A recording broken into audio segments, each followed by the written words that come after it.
these ancient teachings guide you into the deepest, most peaceful sleep you've ever known. I'm James.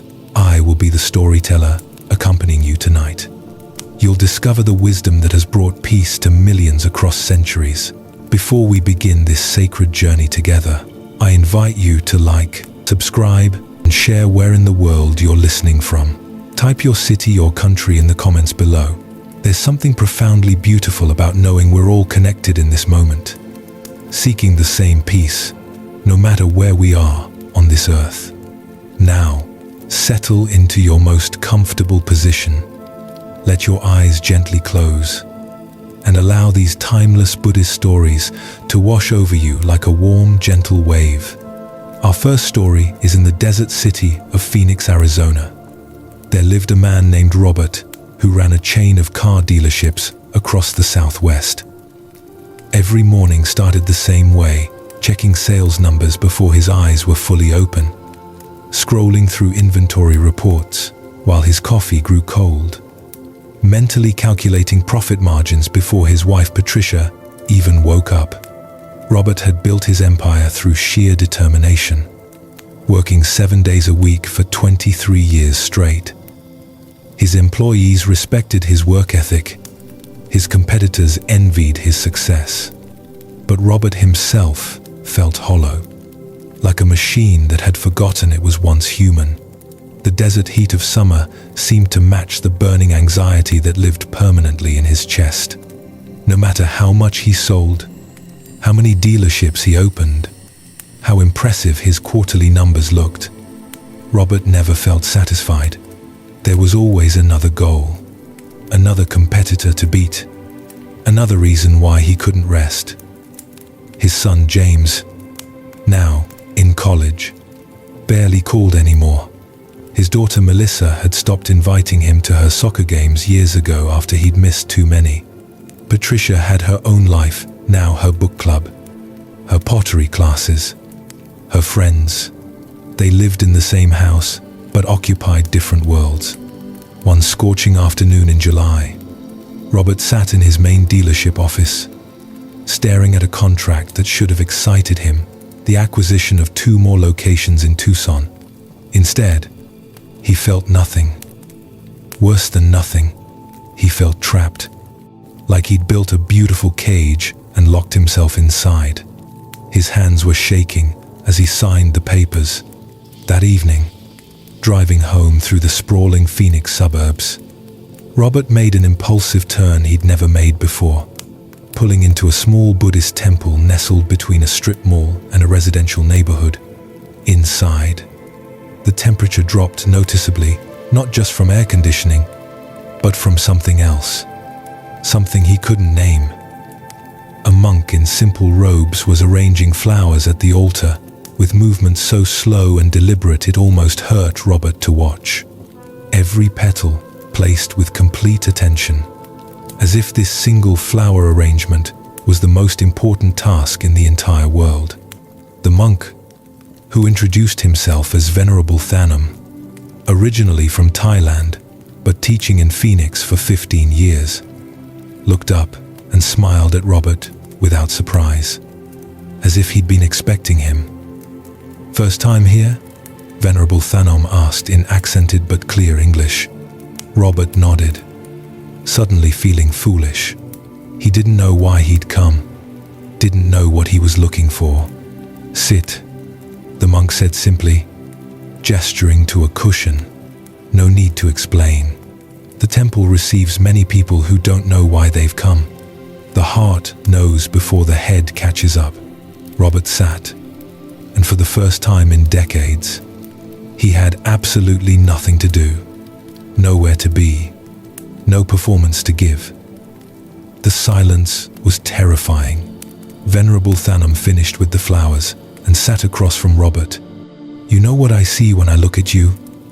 he asked gently. "I see a man who has been running for so long. He's forgotten he can stop. Running from what? Running toward what maybe you don't even remember anymore. Just running because that's what you do."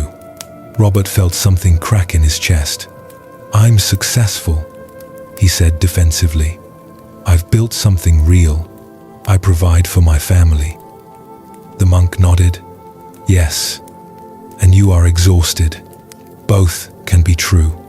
Venerable Thanam began to teach Robert about the first noble truth of Buddhism, the truth of dukkha, often translated as suffering, but more accurately understood as dissatisfaction, unsatisfactoriness, the sense that something is always slightly off, no matter how good things appear on the surface. The Buddha wasn't a pessimist. The monk explained. He wasn't saying life is terrible. He was saying that if we pay attention, we notice this constant, low-level discomfort, this sense that whatever we have isn't quite enough, that we need to get somewhere else, be someone else, to achieve something more before we can finally relax and be happy. The monk continued, "You have built a successful business. Yes, you have money, status, achievement. But tell me honestly, when you reach a goal, how long does the satisfaction last?" Robert thought about it. "Maybe a day, maybe a few hours. Then I'm already thinking about the next thing." Venerable Thanam smiled sadly. "Exactly. This is dukkha. We think the problem is that we haven't achieved enough yet, so we keep chasing. But the Buddha discovered that the chasing itself is the problem. Not that we shouldn't work or have goals, but that we've made happiness conditional on outcomes that are always shifting, always just out of reach." Over the following weeks, Robert began visiting the temple regularly, always in the evening after his dealerships closed. Venerable Thanam taught him meditation, but not the kind Robert had imagined. People think meditation is about making your mind blank. The monk said, "This is wrong understanding. Meditation is about seeing clearly what is actually happening in your mind, your body, your life. Right now, you are so busy doing that, you never simply notice what is." He taught Robert to sit and observe his breathing, not to change it, just to notice it. Within 30 seconds, Robert's mind was planning tomorrow's staff meeting. "Good," Venerable Thanam said when Robert reported this frustration. "Now you're seeing how your mind works. It's always jumping ahead, always somewhere else. This is the habit we're working with." The monk shared a teaching that struck Robert deeply. There's a Zen saying, "Before enlightenment, chop wood, carry water. After enlightenment, chop wood, carry water." Your life doesn't have to change completely for you to find peace. You will probably still run your dealerships. You will still have goals and work to do.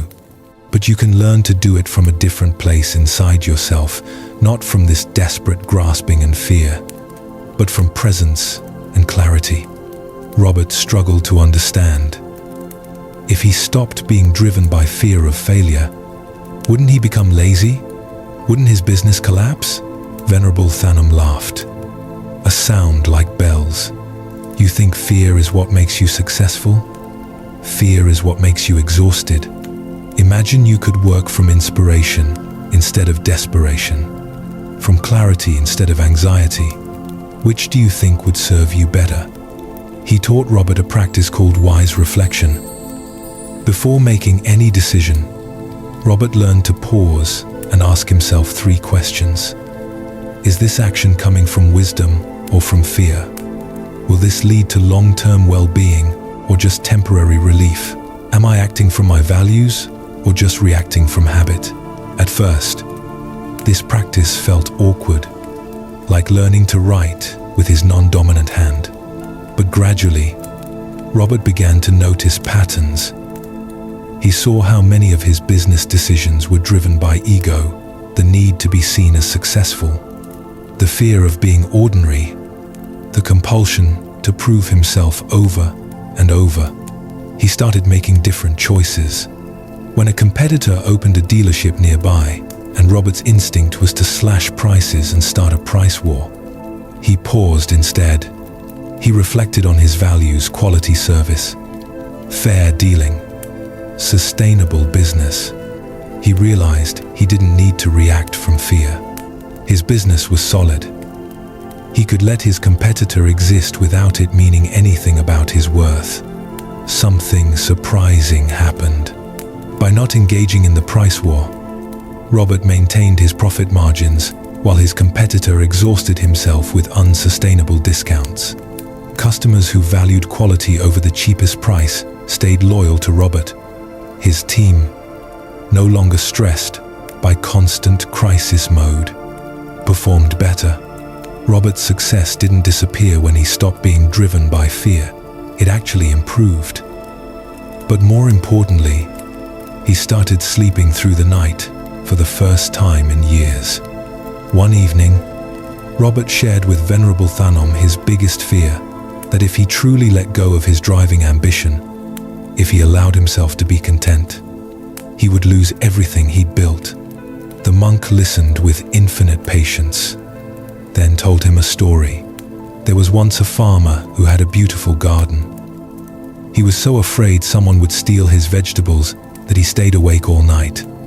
Every night, guarding them, he became exhausted, sick, unable to enjoy the very garden he was protecting. One night, a wise teacher passed by and saw him. "Why don't you sleep?" the teacher asked. The farmer explained his fear. The teacher said, "What is more precious, your vegetables or your health? You're destroying what you're trying to protect." Venerable Thanom looked at Robert with knowing eyes. "You are like this farmer.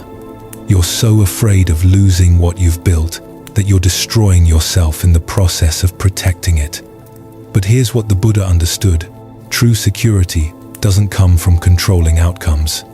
It comes from developing the inner resources to meet whatever comes with wisdom and resilience. When you're not ruled by fear, you make better decisions. When you're not exhausted, you see opportunities you would have missed. When you're present, you build real relationships with your family, your team, your customers. This teaching settled into Robert like a seed in fertile soil. He began experimenting with letting go in small ways. He stopped checking his email after 7 p.m. He took Sundays completely off, a practice he hadn't maintained since his 20s. He started having dinner with Patricia every night, really talking to her, learning about the woman he'd been married to for 26 years but had stopped truly seeing. He called James and Melissa just to listen, not to lecture or advise, just to be present with them. The changes rippled outward in unexpected ways. His managers, given more autonomy and trust, stepped up and handled situations Robert would have previously micromanaged. His sales team, seeing their boss take time for himself, felt permission to have boundaries too. The culture of the dealerships shifted from frantic hustle to steady excellence. Robert found himself enjoying work again, not the desperate need to prove something, but genuine pleasure in serving customers well, in solving problems creatively, in being part of something larger than his ego. Venerable Thanom introduced Robert to another key Buddhist teaching, the concept of non-attachment. People hear this word and think it means not caring, becoming cold and distant. The monk explained, but that's the opposite of what the Buddha taught. Non-attachment means loving fully, working wholeheartedly, caring deeply, but without clinging to specific outcomes. It means doing your absolute best and then releasing your grip on how things must turn out. He used a metaphor that resonated with Robert's business mind. Imagine you plant a garden. You prepare the soil with care. You plant quality seeds. You water regularly. You protect the seedlings from harsh weather. You do everything within your power. But can you make the seeds grow? Can you force the sunshine? Can you control the rain? No. Your job is to create the best conditions and then allow nature to unfold. This is wise effort. doing what you can control excellently, and releasing what you cannot control. Robert began applying this teaching to every area of his life. With his dealerships, he focused on what he could control: the quality of service, the training of his staff, the integrity of his business practices. He released his attachment to being the biggest dealership in Phoenix, to beating specific competitors, to hitting arbitrary numbers that he'd set years ago based on ego rather than wisdom.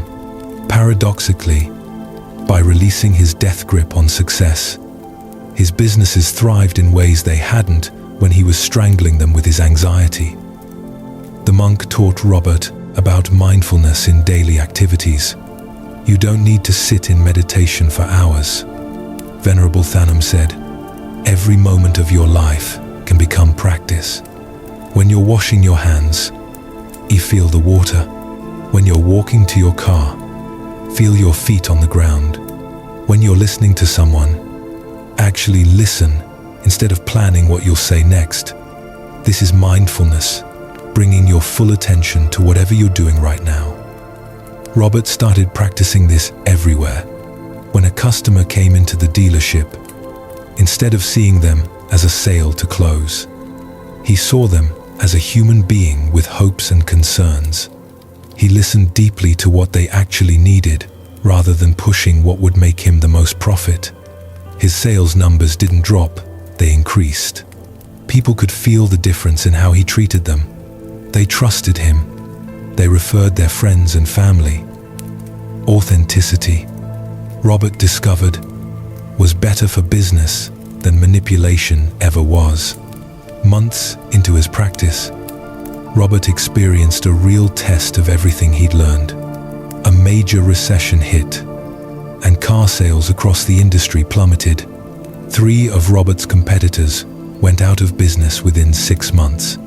The old Robert would have panicked, would have slashed prices desperately, would have worked 20-hour days trying to force outcomes through sheer willpower. The new Robert paused, breathed, and reflected on what was actually happening and what was within his control.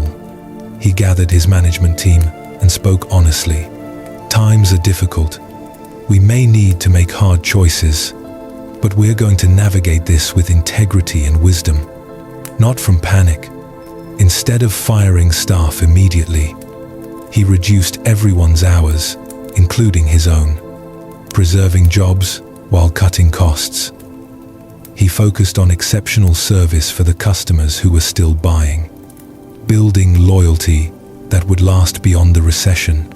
He used the slower period to train his team more thoroughly, to improve systems, to prepare for the eventual recovery.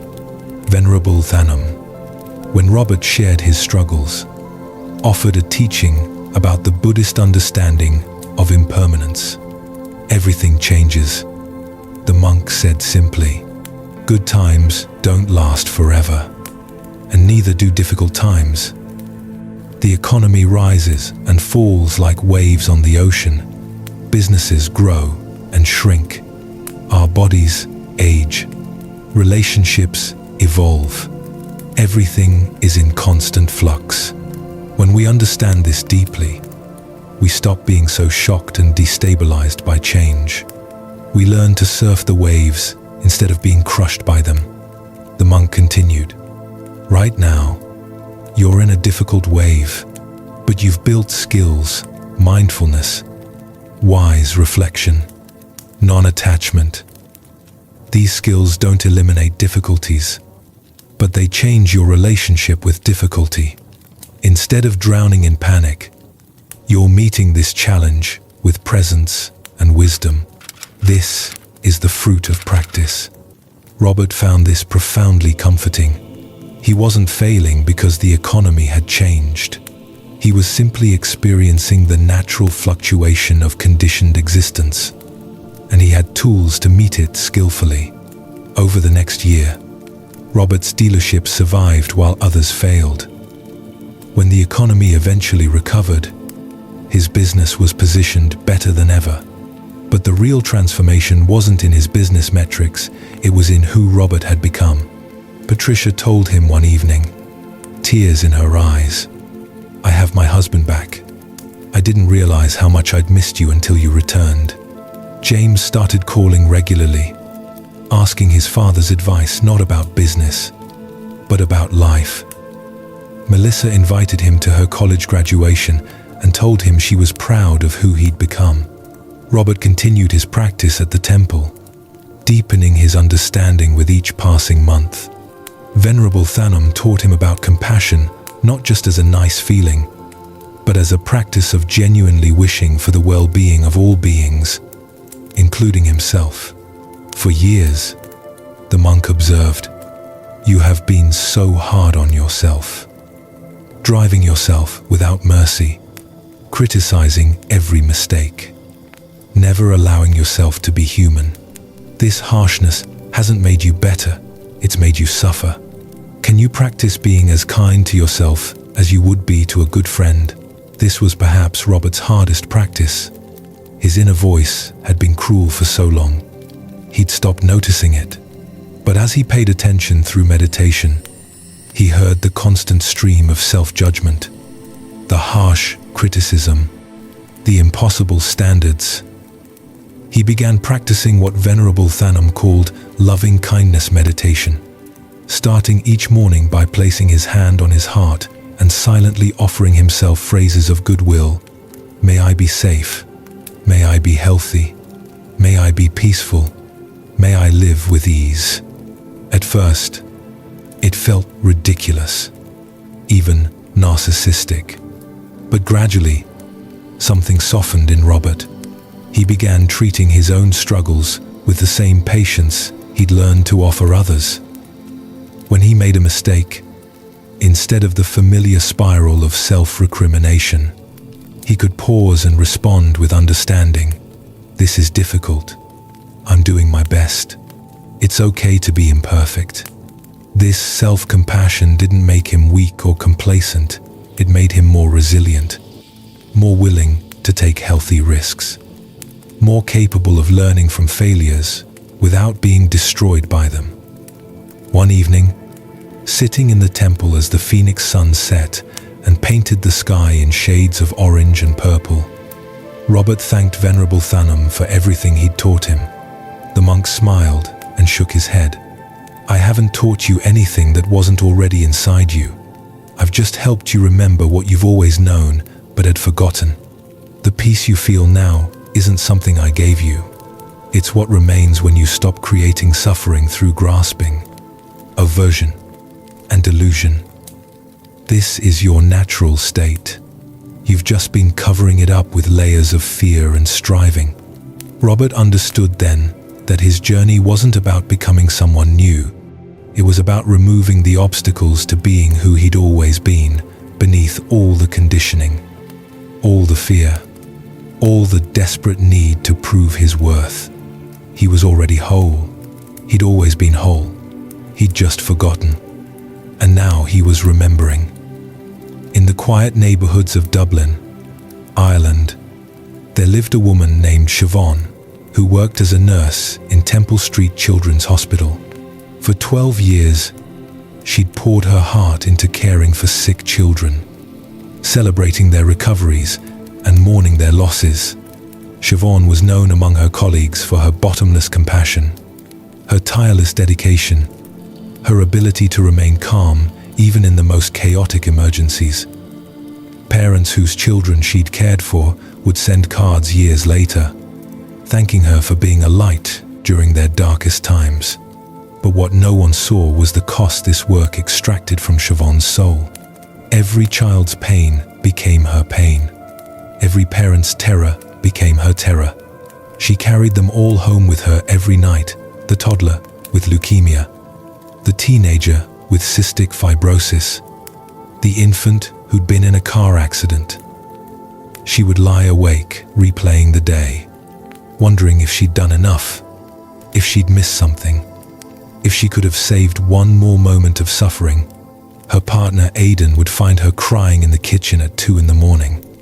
Overwhelmed by grief, she couldn't process and couldn't release. Siobhan had started experiencing panic attacks at work. The first one happened during a routine shift change. Suddenly, without warning, her heart was racing. She couldn't catch her breath. The walls seemed to be closing in. She'd had to excuse herself and hide in the supply closet until it passed. Then it happened again and again. Soon, she was having them almost daily. She was terrified of the attacks themselves. Terrified she'd have one during a critical moment with a patient. Terrified her colleagues would think she couldn't handle the job. Her supervisor, Margaret, a veteran nurse with 30 years of experience, noticed Siobhan's struggles. One afternoon, Margaret sat her down in the break room and spoke gently. "Love, I've seen this before. You're burning out. You're giving and giving until there's nothing left of yourself." Siobhan tried to protest, tried to say she was fine, but Margaret held up a hand. "I'm not criticizing. I'm recognizing. I went through the same thing 15 years ago. Nearly destroyed me. But I found something that helped, and I think it might help you too." Margaret told Siobhan about a Buddhist meditation center in Rathmines run by a teacher named Aoife, an Irish woman who'd spent a decade training in monasteries across Asia before returning to teach in Dublin. "It's not religious," Margaret assured her. "It's practical. It teaches you how to hold pain without being destroyed by it, how to care deeply without losing yourself. Just try one session." "What have you got to lose?" Siobhan was skeptical. She'd never been spiritual, had always been grounded in the physical realities of medicine and science. But she was also desperate. The following Tuesday evening, Siobhan climbed the narrow stairs to the meditation center above a bookshop on Rathmines Road. Inside, she found a simple room with cushions arranged in a circle and about 15 people of various ages sitting quietly. Aoife, a woman in her late 40s with kind eyes and a presence that radiated both strength and gentleness, welcomed Siobhan warmly. "First time?" she asked. Siobhan nodded, feeling suddenly vulnerable. "Perfect," Aoife said. "Beginners often see most clearly because they haven't learned to complicate things yet." The session began with Aoife teaching basic meditation, sitting comfortably, following the breath, noticing when the mind wandered and gently returning attention to the present moment. But what struck Siobhan most was the teaching that followed. Aoife spoke about compassion fatigue, about the particular suffering that comes from caring professions. The Buddha taught about different kinds of compassion. Aoife explained in her soft Dublin accent. There's compassion that drowns in others' suffering, becoming overwhelmed and useless. Then there's wise compassion, which feels deeply but remains steady, able to act skillfully even in the midst of pain. Aoife continued. The difference is boundaries, not walls that shut out connection, but healthy membranes that allow you to be present with suffering without becoming the suffering. You can witness someone's pain. You can respond to it with kindness and action, without making it your identity, without carrying it into every moment of your life. This distinction hit Siobhan like a revelation. She'd always thought that being a good nurse meant absorbing every patient's pain completely. She'd believed that if she wasn't devastated by their suffering, she didn't care enough. Over the following weeks, Siobhan attended Aoife's classes regularly. The teacher introduced her to a practice called Tonglen, a Tibetan Buddhist meditation for working with suffering. Instead of running from pain or drowning in it, Aoife taught, we can learn to breathe with it consciously. On the in-breath, you acknowledge the suffering, your own or others. You don't deny it or minimize it. On the out-breath, you offer relief, peace, whatever is needed. It's a way of training your mind to be present with difficulty without collapsing under its weight. Siobhan practiced this during her shifts. When she encountered a child in pain, instead of either shutting down emotionally or being flooded with overwhelming grief, she would pause for just a breath. Breathing in, she acknowledged, "This is suffering. This is hard." Breathing out, she offered, "May you find relief. May you be held in compassion." It seemed almost too simple to work, but something shifted. She could stay present with her patients without fragmenting inside. Aoife taught her about the Buddhist concept of equanimity, often misunderstood as indifference, but actually meaning a balanced, the spacious mind that can hold all experiences without being knocked off center. "Imagine you're the sky," Aoife said during one session. "Emotions, experiences, suffering, they're like weather passing through. Sometimes there are terrible storms, but the sky itself isn't damaged by the storms. It remains vast enough to hold them. You can learn to be like the sky, touched by everything but defined by nothing." This metaphor became Siobhan's anchor. When her panic attacks started creeping in, she would silently remind herself, "I am the sky, not the storm. These feelings are weather passing through." She stopped fighting the anxiety, stopped seeing it as evidence that she was broken or weak.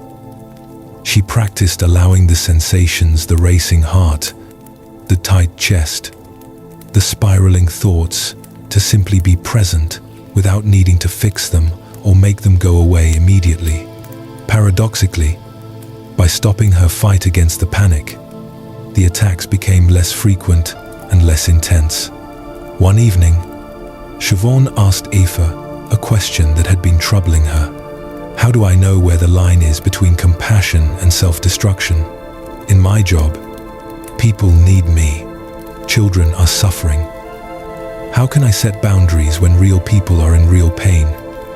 Aoife's response was both gentle and firm. "You're asking the wrong question. The question isn't whether people need you, of course they do.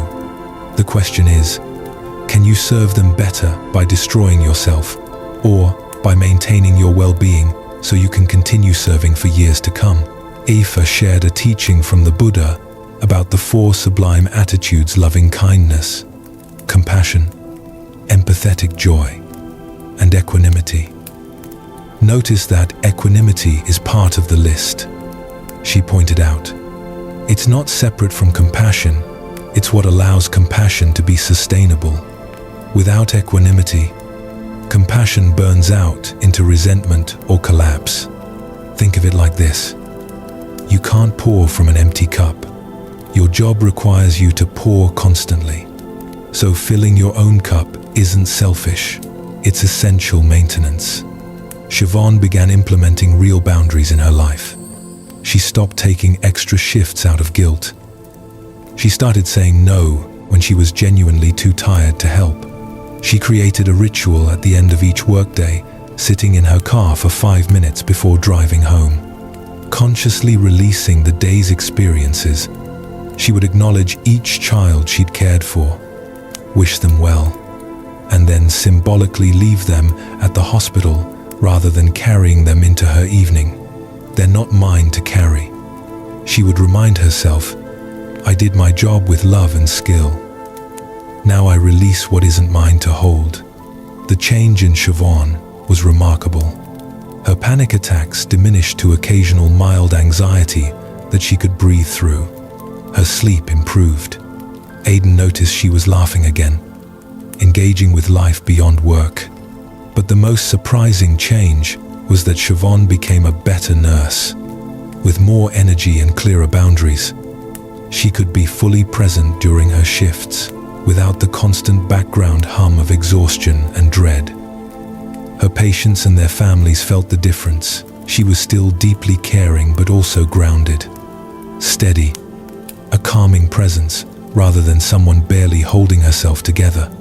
Aoife introduced Siobhan to the concept of near-enemy emotions, states that look like Buddhist virtues but are actually their opposites.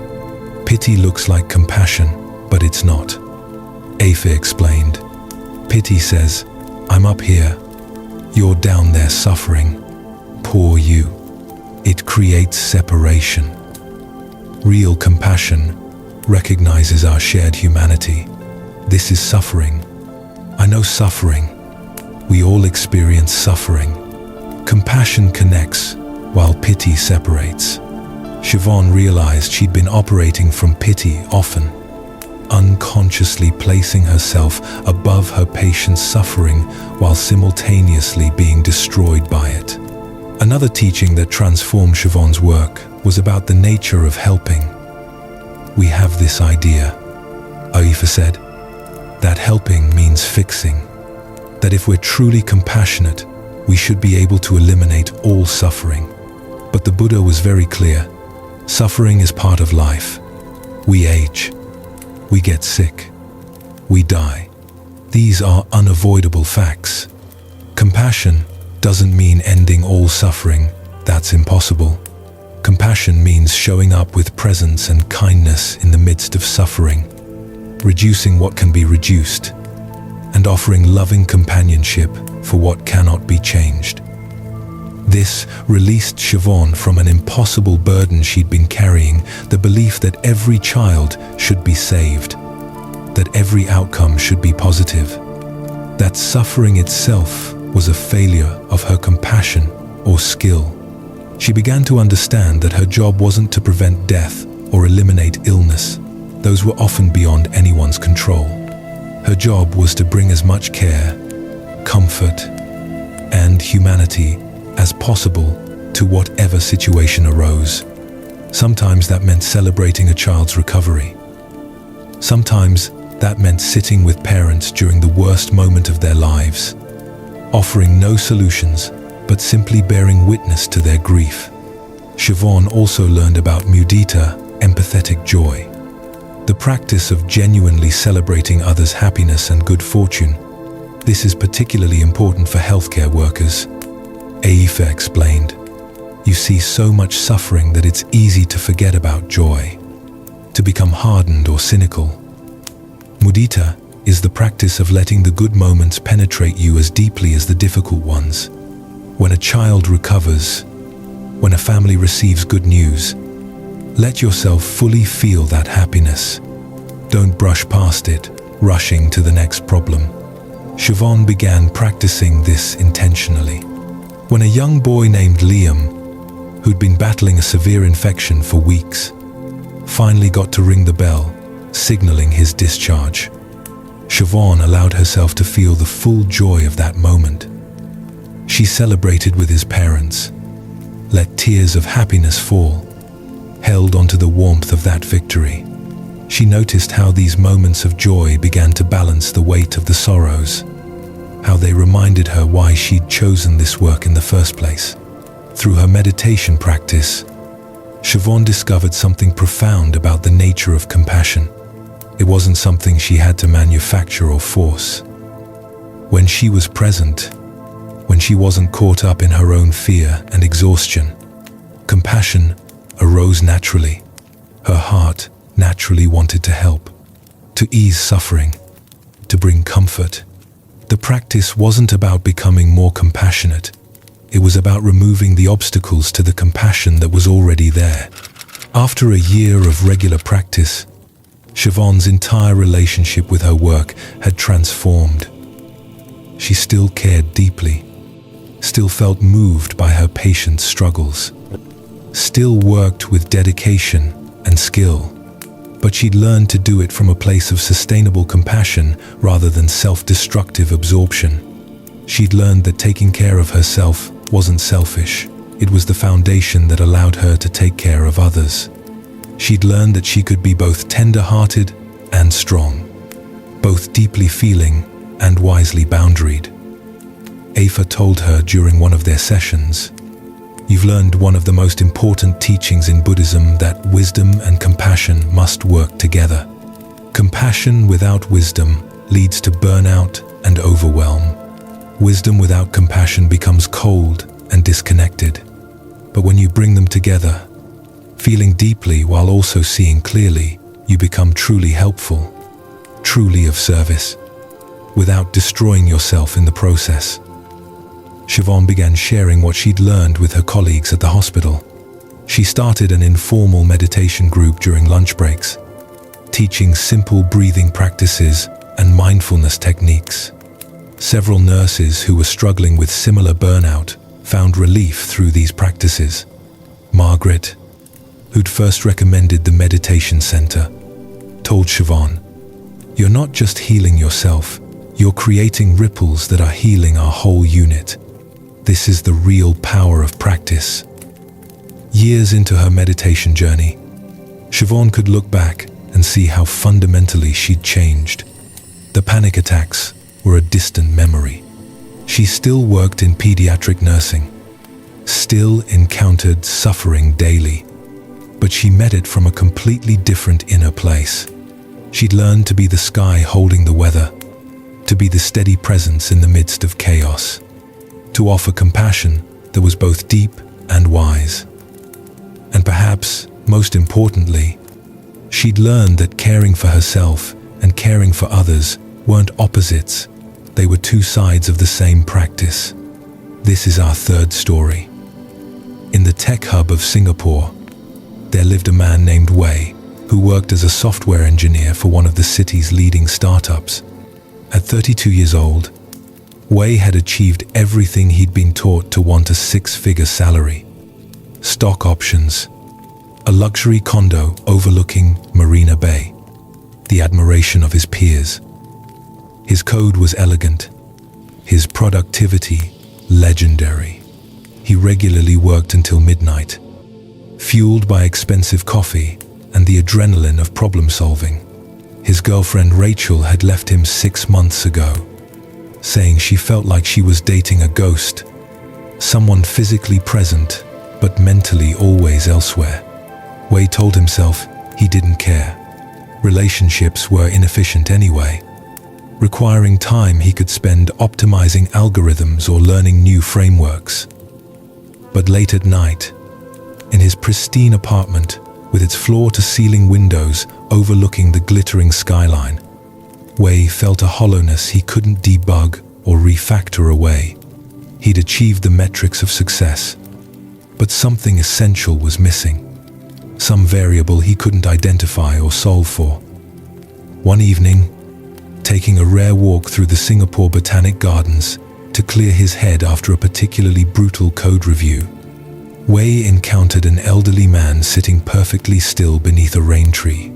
The man's eyes were closed, his face utterly peaceful, while Wei's mind was racing through the feedback he'd received. Planning his rebuttals, designing solutions, Wei found himself stopping, watching this stranger who seemed to possess something. Wei didn't have stillness. The man's eyes opened, and he smiled at Wei without surprise or judgment. "First time seeing someone meditate?" he asked in accented English. Wei nodded, feeling suddenly foolish for staring. The man introduced himself as Bodhi, a Buddhist teacher originally from Sri Lanka who led a small meditation community in Singapore. "You look like someone carrying a very heavy computer on their shoulders," Bodhi observed with gentle humor. "Perhaps it's time to set it down for a moment." Something in Bodhi's tone kind but direct. Without the fake enthusiasm or aggressive sales pitch Wei associated with most spiritual types, made Wei curious. "I don't believe in meditation," Wei said bluntly. "I'm a logical person. I deal in code, in systems, in things that can be measured and proven." Bodhi laughed. A warm sound. Excellent. The Buddha was also very logical. He didn't ask anyone to believe anything. He said, "Try these practices and see for yourself if they work. It's actually very scientific hypothesis. Experiment. Observation. Do you believe in experimentation?" This framing intrigued Wei.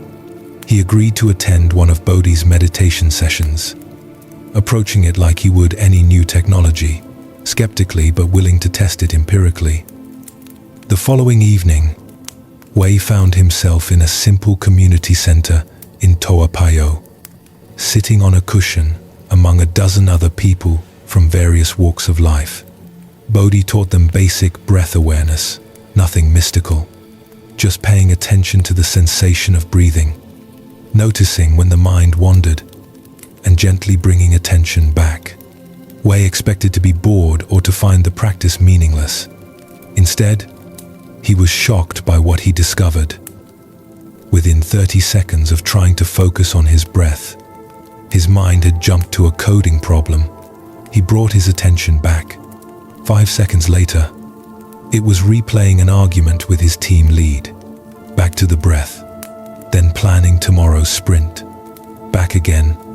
Wei realized with growing horror that his mind was like a browser with 10,000 tabs open, each one screaming for attention, and he had no control over which tab was active at any moment. After the session, Wei approached Bodhi with unusual humility. "I thought I was in control of my mind," he admitted. "I'm not. It's completely wild, jumping everywhere. How do I fix this?" Bodhi smiled. "You've just made the most important discovery. Most people go their whole lives without realizing they're not driving their own consciousness. They're being driven by habits and reactions they never chose. Now that you see it, you can begin to work with it. But this isn't about fixing or controlling. It's about understanding and training. The way you train a model in machine learning." The analogy clicked for Wei's technical mind. Bodhi explained, "Your mind has been training itself on certain patterns your entire life, constant productivity, never-ending optimization, measuring your worth by your output. These are deeply learned behaviors. Meditation is like training a new model with different data. You're teaching your mind that it's okay to be still, that you don't have to constantly achieve, that your worth isn't dependent on your productivity." Over the following weeks, Wei approached meditation with the same intensity he brought to coding. He sat for 30 minutes every morning, tracking his progress, noting patterns in when his mind wandered and to what topics. But Bodhi gently challenged this approach. "You're treating meditation like another project to optimize, another metric to maximize. This defeats the purpose. The practice isn't about being the best meditator or achieving perfect focus. It's about learning to be okay with wherever you are right now, even if that's distracted, even if that's uncomfortable." This was revolutionary for Wei. His entire life had been about optimization, about constant improvement, about never settling for good enough.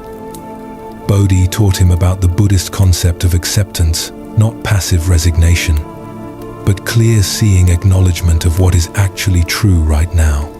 You can accept reality as it is in this moment, while also working skillfully toward change.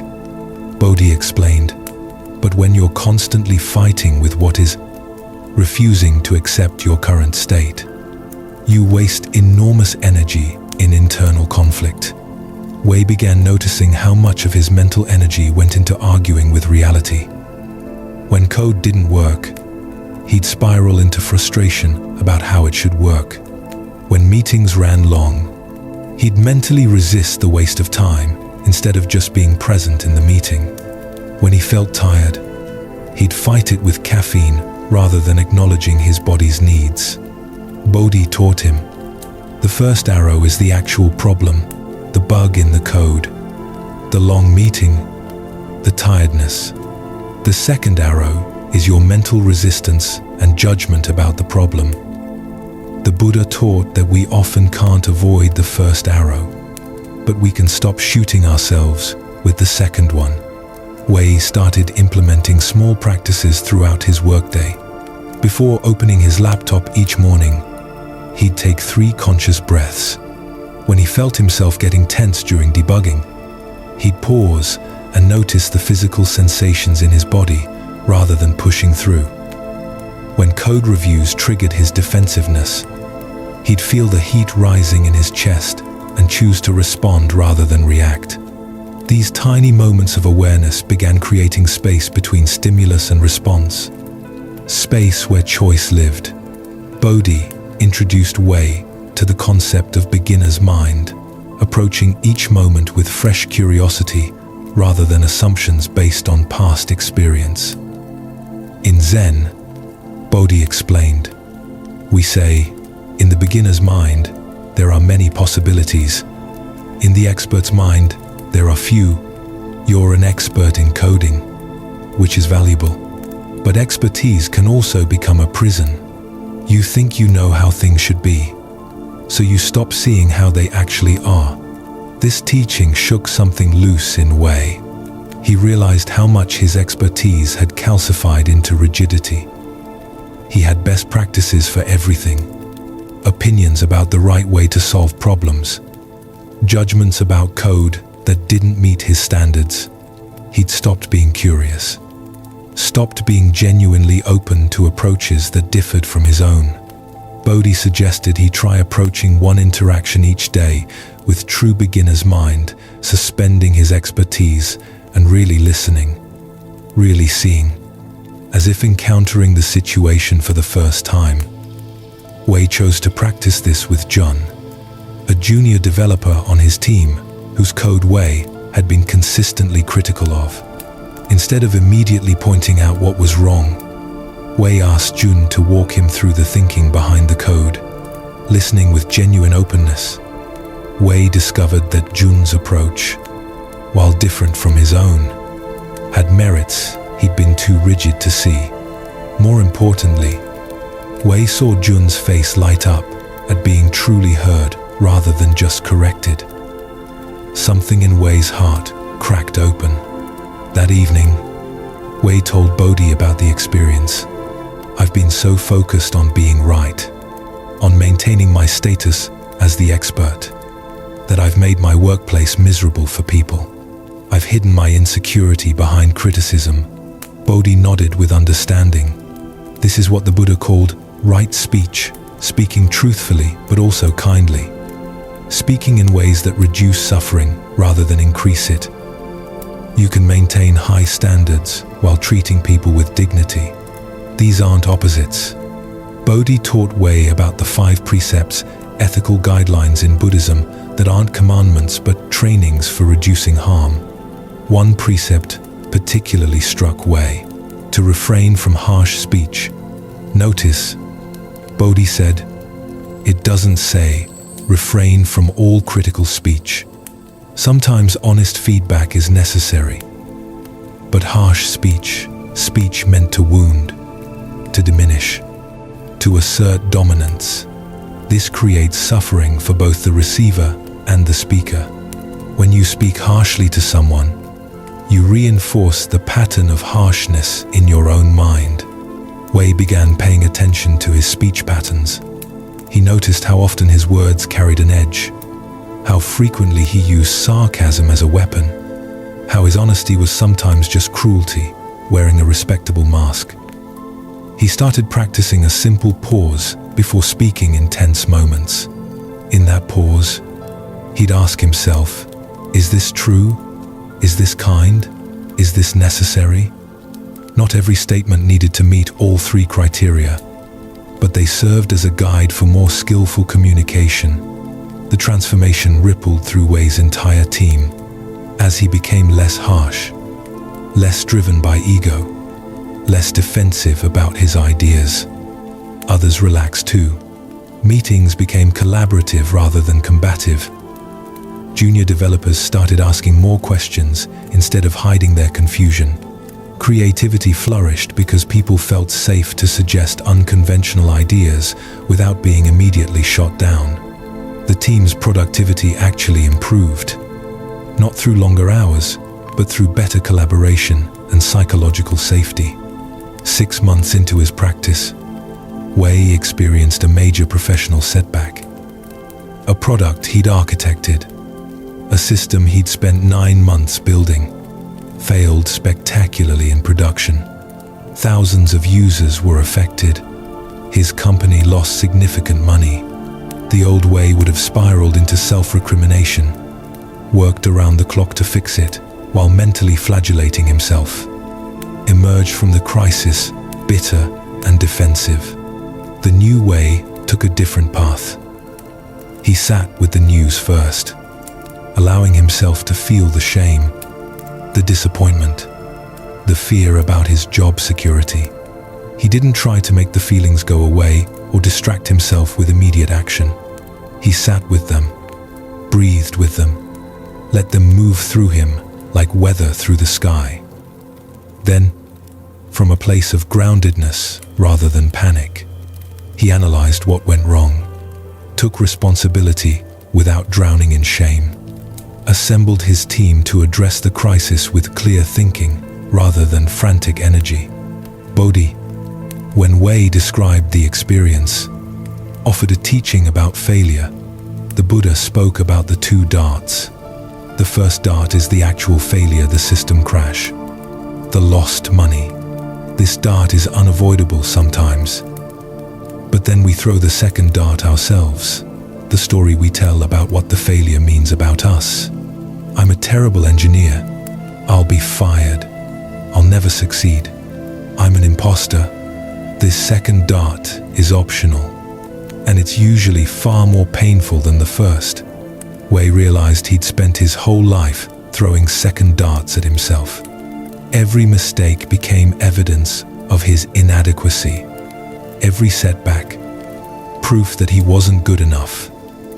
The meditation practice was teaching him to experience the first dart, the actual problem, without adding the second dart of destructive self-narrative. He could acknowledge this system failed without making it mean I am a failure.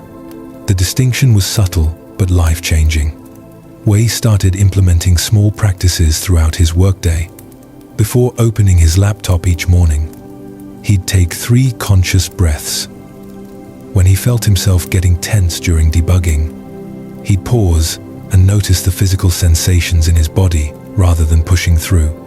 When code reviews triggered his defensiveness, he'd feel the heat rising in his chest and choose to respond rather than react. These tiny moments of awareness began creating space between stimulus and response, space where choice lived. Bodhi introduced Wei to the concept of beginner's mind, approaching each moment with fresh curiosity rather than assumptions based on past experience. In Zen, Bodhi explained, we say, in the beginner's mind, there are many possibilities. In the expert's mind, there are few. You're an expert in coding, which is valuable, but expertise can also become a prison. You think you know how things should be, so you stop seeing how they actually are. This teaching shook something loose in Wei. He realized how much his expertise had calcified into rigidity. He had best practices for everything, opinions about the right way to solve problems, judgments about code that didn't meet his standards. He'd stopped being curious, stopped being genuinely open to approaches that differed from his own. Bodhi suggested he try approaching one interaction each day with true beginner's mind, suspending his expertise and really listening, really seeing, as if encountering the situation for the first time. Wei chose to practice this with Jun, a junior developer on his team whose code Wei had been consistently critical of. Instead of immediately pointing out what was wrong, Wei asked Jun to walk him through the thinking behind the code. Listening with genuine openness, Wei discovered that Jun's approach, while different from his own, had merits he'd been too rigid to see. More importantly, Wei saw Jun's face light up at being truly heard rather than just corrected. Something in Wei's heart cracked open. That evening, Wei told Bodhi about the experience. I've been so focused on being right, on maintaining my status as the expert, that I've made my workplace miserable for people. I've hidden my insecurity behind criticism. Bodhi nodded with understanding. This is what the Buddha called right speech, speaking truthfully, but also kindly, speaking in ways that reduce suffering rather than increase it. You can maintain high standards while treating people with dignity. These aren't opposites. Bodhi taught Wei about the 5 precepts, ethical guidelines in Buddhism that aren't commandments, but trainings for reducing harm. One precept particularly struck Wei: to refrain from harsh speech. Notice, Bodhi said, it doesn't say refrain from all critical speech. Sometimes honest feedback is necessary, but harsh speech, speech meant to wound, to diminish, to assert dominance, this creates suffering for both the receiver and the speaker. When you speak harshly to someone, you reinforce the pattern of harshness in your own mind. Wei began paying attention to his speech patterns. He noticed how often his words carried an edge, how frequently he used sarcasm as a weapon, how his honesty was sometimes just cruelty wearing a respectable mask. He started practicing a simple pause before speaking in tense moments. In that pause, he'd ask himself, is this true? Is this kind? Is this necessary? Not every statement needed to meet all 3 criteria, but they served as a guide for more skillful communication. The transformation rippled through Wei's entire team. As he became less harsh, less driven by ego, less defensive about his ideas, others relaxed too. Meetings became collaborative rather than combative. Junior developers started asking more questions instead of hiding their confusion. Creativity flourished because people felt safe to suggest unconventional ideas without being immediately shot down. The team's productivity actually improved, not through longer hours, but through better collaboration and psychological safety. 6 months into his practice, Wei experienced a major professional setback. A product he'd architected, a system he'd spent 9 months building, failed spectacularly in production. Thousands of users were affected. His company lost significant money. The old Wei would have spiraled into self-recrimination, worked around the clock to fix it while mentally flagellating himself, emerged from the crisis bitter and defensive. The new Wei took a different path. He sat with the news first, allowing himself to feel the shame, the disappointment, the fear about his job security. He didn't try to make the feelings go away or distract himself with immediate action. He sat with them, breathed with them, let them move through him like weather through the sky. Then, from a place of groundedness rather than panic, he analyzed what went wrong, took responsibility without drowning in shame, assembled his team to address the crisis with clear thinking rather than frantic energy. Bodhi, when Wei described the experience, offered a teaching about failure. The Buddha spoke about the 2 darts. The first dart is the actual failure, the system crash, the lost money. This dart is unavoidable sometimes. But then we throw the second dart ourselves, the story we tell about what the failure means about us. I'm a terrible engineer. I'll be fired. I'll never succeed. I'm an imposter. This second dart is optional, and it's usually far more painful than the first. Wei realized he'd spent his whole life throwing second darts at himself. Every mistake became evidence of his inadequacy. Every setback, proof that he wasn't good enough. The meditation practice was teaching him to experience the first dart, the actual problem, without adding the second dart of destructive self-narrative. He could acknowledge this system failed without making it mean I am a failure. The distinction was subtle but life-changing. Through continued practice, Wei discovered something surprising about his relationship with his work. For years, he derived his entire sense of worth from his professional achievements. When code worked, he was valuable. When systems failed, he was worthless.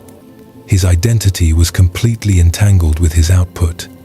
Bodhi helped him see how precarious and exhausting this was. You've given your job complete power over your well-being, Bodhi observed. When you perform well, you feel temporarily okay. When you struggle, you feel like dying. This is not freedom, this is slavery to external conditions. The Buddha's teaching on not-self became Wei's doorway to liberation. Bodhi explained, "We think we are our roles. I am an engineer. I am successful. I am intelligent. But these are just temporary conditions, not your essential nature. You are the awareness that experiences all these changing conditions. When you understand this, you can engage fully in your work without your entire sense of self rising and falling with your performance metrics." Wei began practicing this distinction. Before meditation each morning, he'd silently remind himself, "I am not my job title. I am not my productivity. I am not my salary. I am the awareness experiencing all of these things, but not defined by any of them." This wasn't about becoming detached or not caring about his work. Paradoxically, by holding his identity more lightly, Wei found he could actually engage more fully in his work because he wasn't paralyzed by fear of failure.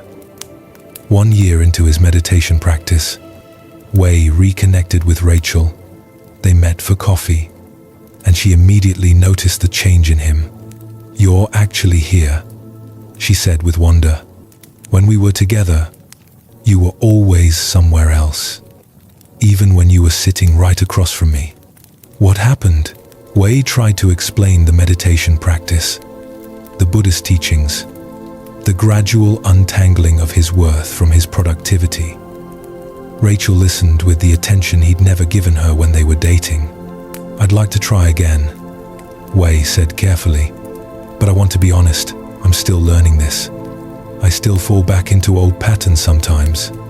I still get lost in my work, but I'm aware of it now, and I'm practicing something different." Rachel appreciated his honesty. They began dating again, slowly, with Wei practicing bringing the same mindful awareness to the relationship that he'd learned to bring to his meditation cushion and his work. When they had dinner, he put his phone in another room. When she talked, he actually listened instead of mentally composing his response. Bodhi taught Wei about the practice of gratitude, not as a shallow positive thinking exercise, but as a way of training attention toward wholesome states. Your mind has been conditioned to scan for problems, to notice what's wrong, to always seek the next thing to fix or achieve.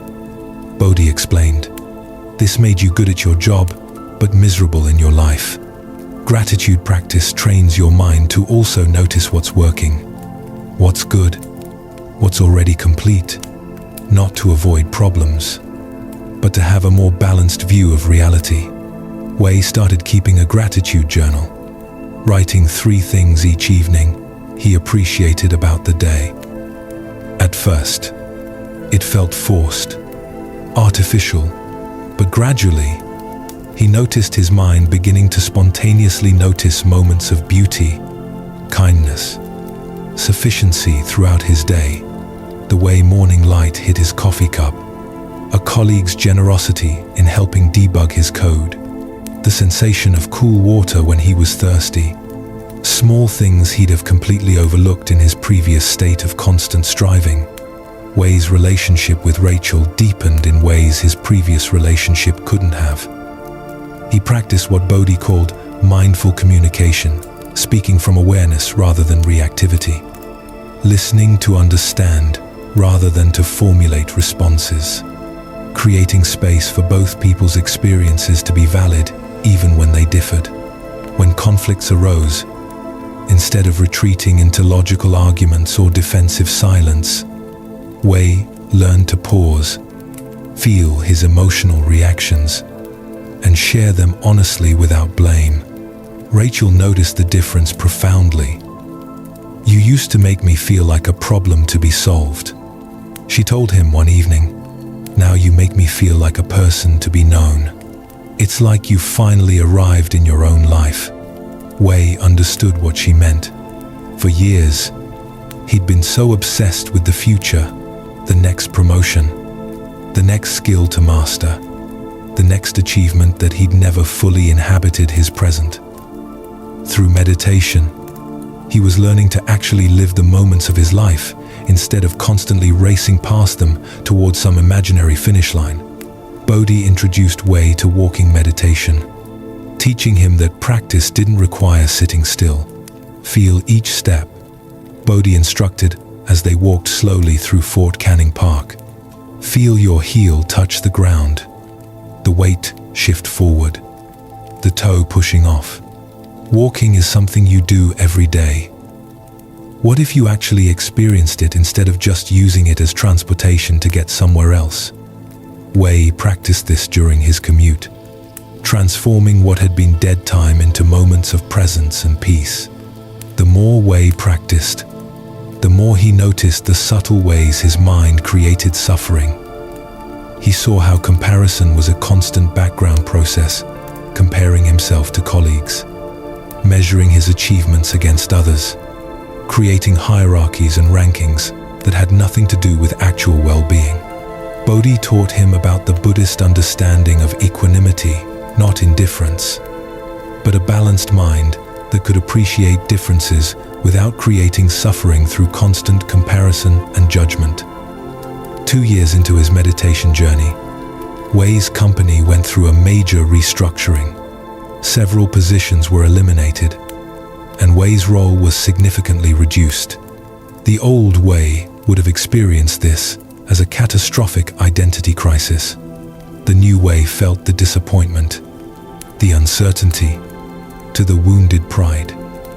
But he didn't let these feelings define his entire reality. He practiced what Bodhi had taught him about impermanence. Everything changes. Roles shift. Circumstances evolve. And none of it is personally targeting him or saying anything ultimate about his worth. Wei used the change as an opportunity. With fewer work responsibilities, he had time he'd never had before.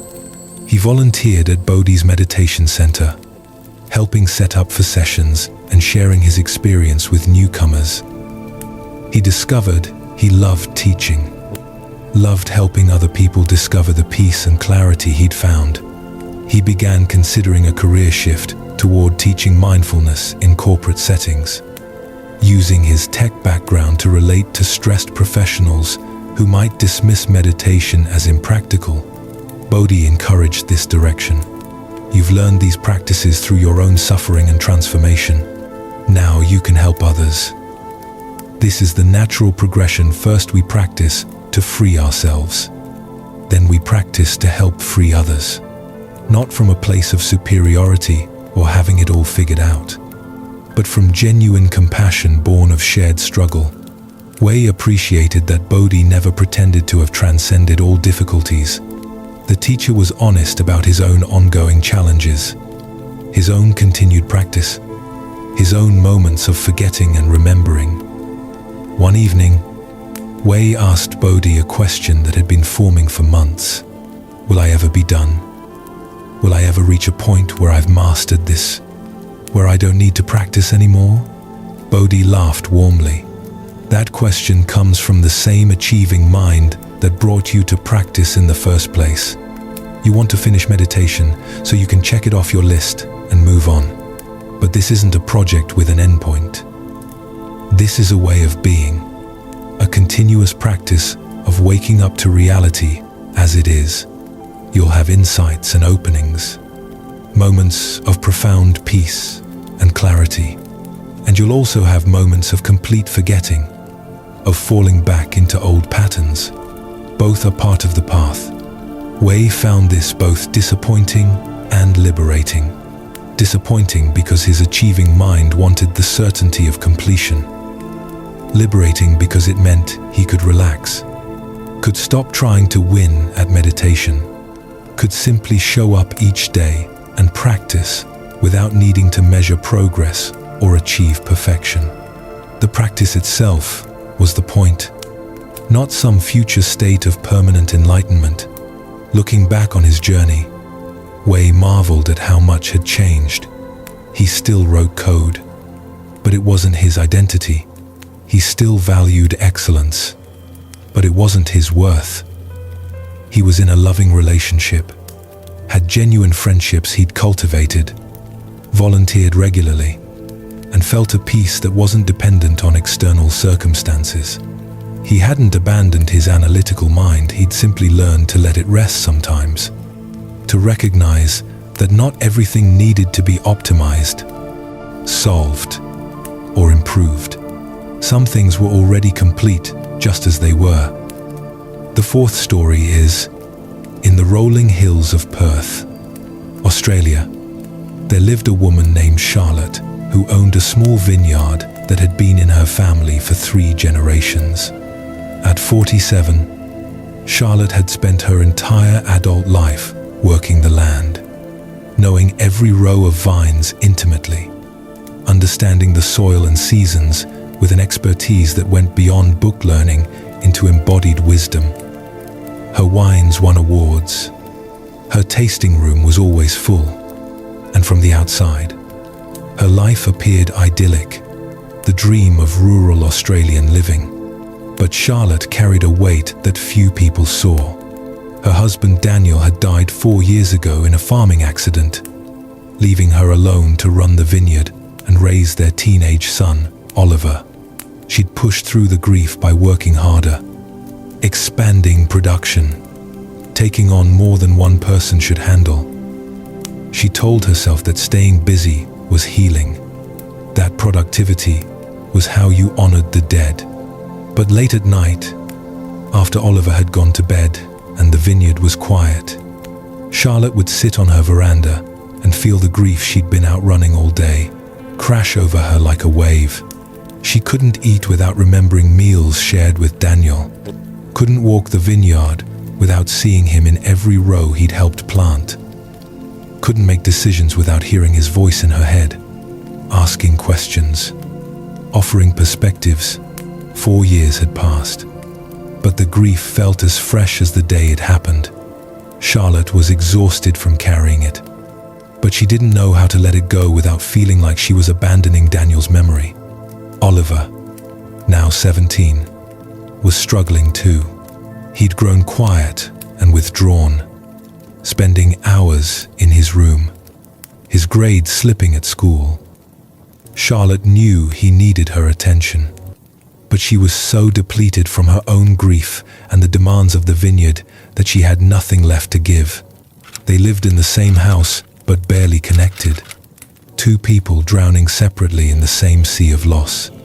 One Saturday morning, Charlotte drove into Margaret River for supplies and noticed a sign outside the community center, Grief Support Group, Buddhist Approach to Loss and Healing. She almost drove past. Charlotte had never been religious, had always been suspicious of anything that seemed like false comfort or spiritual bypassing. But something made her pull into the parking lot. Maybe it was desperation. Maybe it was grace. She walked inside. The group was led by a woman named Helen, a Buddhist teacher and grief counselor who'd moved to Western Australia from Adelaide after her own experience with profound loss. Helen's presence was striking, not cheerful or trying to fix anyone, but deeply grounded. Someone who'd clearly walked through fire and emerged, changed, but not destroyed. About 12 people sat in a circle, ranging from their 20s to their 70s, each carrying their own story of loss. Helen began with a teaching that stopped Charlotte's breath. In Buddhism, we don't try to get over grief. We don't try to move on or find closure. These are Western concepts that often create more suffering by suggesting that your grief is a problem to be solved or a weakness to overcome. Instead, we practice being with grief, learning to hold it with compassion, allowing it to transform naturally without forcing it away. She continued, The Buddha taught that attachment causes suffering, but this is often misunderstood. People think it means we shouldn't love, shouldn't care, shouldn't form bonds. That's not it at all. Love fully, care deeply, bond completely. The suffering comes not from love itself, but from our resistance to the inevitable changes and losses that are part of loving. We suffer when we demand that reality be different than it is, when we refuse to accept that everything we love is impermanent. Charlotte felt tears rising as Helen spoke. For 4 years, well-meaning friends had told her to move on, to find closure, to get back out there. These phrases had made her feel broken, like her continued grief was a failure of character. But Helen was saying something radically different. The grief wasn't a problem to solve, but an experience to hold with tenderness. Helen taught the group a meditation practice specifically for grief. Close your eyes, she instructed gently, and bring to mind the person you've lost. Don't push the grief away. Instead, breathe into it. On the in-breath, acknowledge the pain. This is grief. This is love. On the out-breath, offer yourself compassion. May I be gentle with this pain. May I hold this loss with tenderness.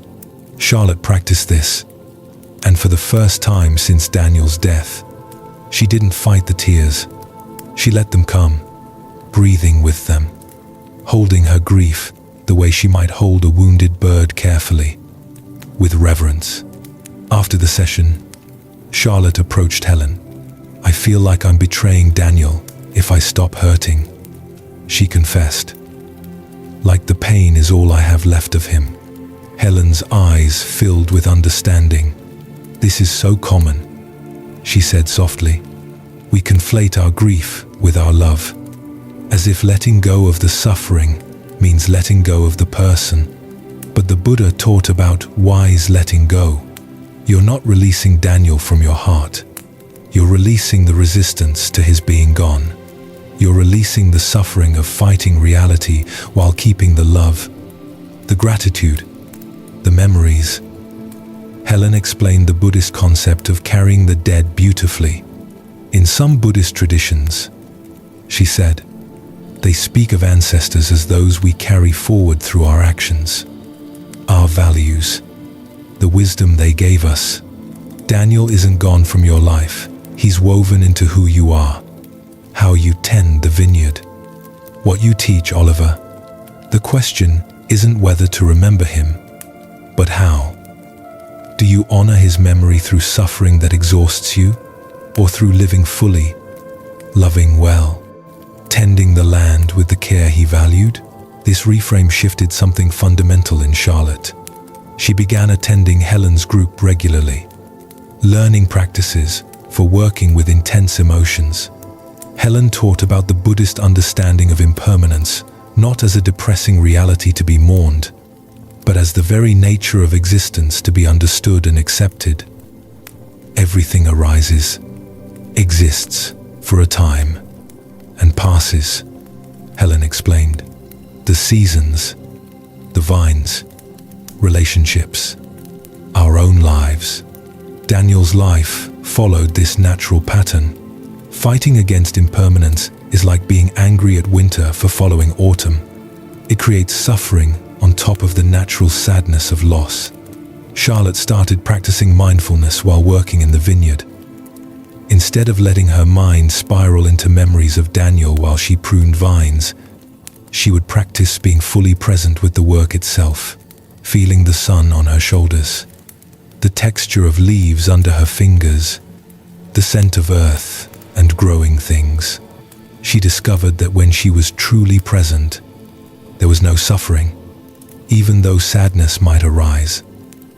The suffering came when her mind told stories about how things should be different, how Daniel should still be here, how unfair his death was.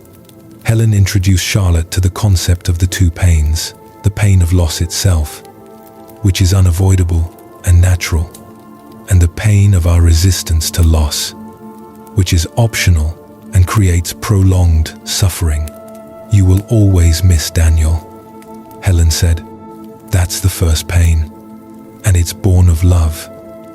But the second pain, the shame about still grieving, the anger at yourself for not healing faster, the fear that you're failing Oliver, the guilt about moments when you feel happy, this pain you're adding yourself. The Buddha's teaching is about seeing this clearly and choosing to stop adding the second pain. Charlotte began to notice how much second pain she'd been creating. Every time she laughed at something, she'd immediately feel guilty, as if joy was betrayal. Every time Oliver struggled, she'd blame herself for not being enough for him. Every decision about the vineyard came with anxiety about whether Daniel would approve. Helen taught her a simple practice. When she noticed herself adding second pain, she would pause, take a breath, and silently say, "This is enough. I am enough. This moment is as it should be." 6 months into attending the group, Charlotte made a decision that terrified her. She asked Oliver if he wanted to join her for a session. He'd been so withdrawn that she worried he'd refuse, but he agreed immediately, as if he'd been waiting to be asked. That evening, Oliver sat quietly in the circle as Helen taught about the Buddhist understanding of grief in young people.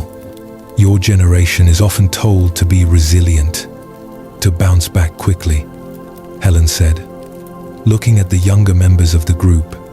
But resilience doesn't mean not feeling pain. It means developing the capacity to feel pain fully without being destroyed by it. After the session, Oliver talked to Charlotte more openly than he had in years. "I thought I wasn't allowed to be sad anymore," he admitted. "Everyone kept saying how strong I was being, how proud Dad would be of how I was handling things. So I just shut it all down, but it didn't go away. It just made everything feel numb and grey." Charlotte held her son as he cried for the first time since the funeral, and she cried with him. And somehow, the shared grief felt less heavy than the isolated suffering they'd each been carrying alone. Helen taught them both about the practice of opening to joy alongside grief. Many people think that if they're grieving properly, they shouldn't feel happy, she explained. But the Buddha taught about the full range of human experience. You can miss Daniel and also enjoy a beautiful sunset. You can feel sad about his absence and also laugh at a joke. Grief doesn't require you to exile all other emotions. In fact, letting yourself feel joy honors life in a way that constant suffering doesn't. Charlotte and Oliver began practicing together, creating small rituals that honored Daniel's memory while also allowing space for their own healing. They started having breakfast together every Sunday, sharing stories about Daniel, not just the sad ones about missing him, but funny memories, things he'd taught them, ways he continued to influence how they lived. Helen had taught them that remembering didn't have to equal suffering, that they could hold Daniel's memory with warmth and gratitude rather than only pain. Charlotte also began implementing changes at the vineyard based on Buddhist teachings about wise effort. She hired additional help instead of trying to do everything herself. She stopped equating her worth with productivity, stopped believing that rest was laziness or that asking for help was weakness. She learned to listen to her body's signals when she was truly tired. She rested rather than pushing through with caffeine and willpower. Surprisingly, the vineyard didn't fall apart. It actually thrived with her more balanced approach. Helen taught Charlotte about the Buddhist practice of metta, or loving kindness meditation. We often extend more compassion to strangers than we do to ourselves, Helen observed. You would never tell a friend who'd lost their spouse that they should be over it by now, that they're failing, that their grief is too much. Yet you say these things to yourself constantly. She taught Charlotte to place her hand on her heart and offer herself the same kindness she'd offer a dear friend. May I be safe. May I be peaceful. May I be kind to myself. May I accept myself as I am. This self-compassion practice was transformative. Charlotte had been so harsh with herself, believing that beating herself up would somehow make her stronger or more capable. Instead, the harshness had just added more suffering to an already difficult situation. As she practiced treating herself with gentleness, she found she actually had more energy, more resilience, more capacity to meet challenges skillfully rather than just powering through them. 2 years after first walking into that grief support group, Charlotte's life looked remarkably different. She still missed Daniel that would probably never completely go away, but the grief had softened from sharp agony into tender sadness. And even the sadness came in waves rather than being a constant state. She could think of him with a smile more often than with tears.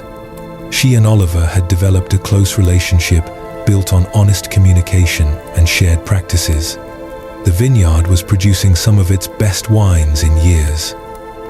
Helen, during one of their last sessions together, before Charlotte felt ready to move on from the formal group, offered a final teaching. The Buddha spoke about suffering as an arrow. She said, "When Daniel died, that was the first arrow, unavoidable, painful, part of the human experience of loss. But then we often shoot ourselves with second, third, fourth arrows, our judgments about our grief, our resistance to reality, our shame about not healing faster. You've learned to stop shooting yourself with extra arrows. You still feel the pain of loss, but you're no longer multiplying it with all the stories and judgments layered on top." Charlotte understood. Her grief hadn't disappeared, but her relationship with it had completely transformed. She'd learned that she could hold sorrow and joy simultaneously, that healing wasn't linear, that honoring Daniel's memory meant living fully rather than suffering perpetually. The Buddhist practices hadn't erased her pain, they'd taught her how to carry it with grace, how to be broken and whole at the same time, how to let her heart stay tender without becoming hardened by loss. Looking out over her vineyard one evening, watching Oliver laugh with friends who'd come to help with harvest, Charlotte felt a profound sense of gratitude. Not gratitude that Daniel had died, she would always wish that hadn't happened, but gratitude for what the grief journey had taught her about impermanence, presence, compassion, and the resilience of the human heart.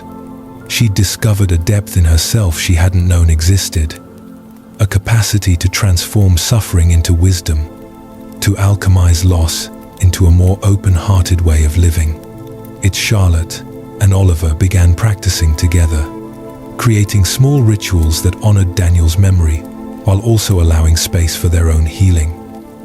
They started having breakfast together every Sunday, sharing stories about Daniel, not just the sad ones about missing him, but funny memories, things he'd taught them, ways he continued to influence how they lived. Helen had taught them that remembering didn't have to equal suffering, that they could hold Daniel's memory with warmth and gratitude rather than only pain. Charlotte also began implementing changes at the vineyard based on Buddhist teachings about wise effort. She hired additional help instead of trying to do everything herself. She stopped equating her worth with productivity. He stopped believing that rest was laziness or that asking for help was weakness.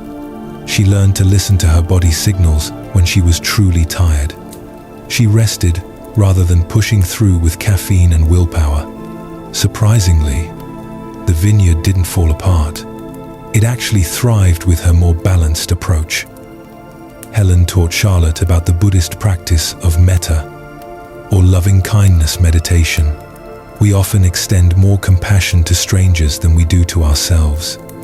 Helen observed, "You would never tell a friend who'd lost their spouse that they should be over it by now, that they're failing, that their grief is too much.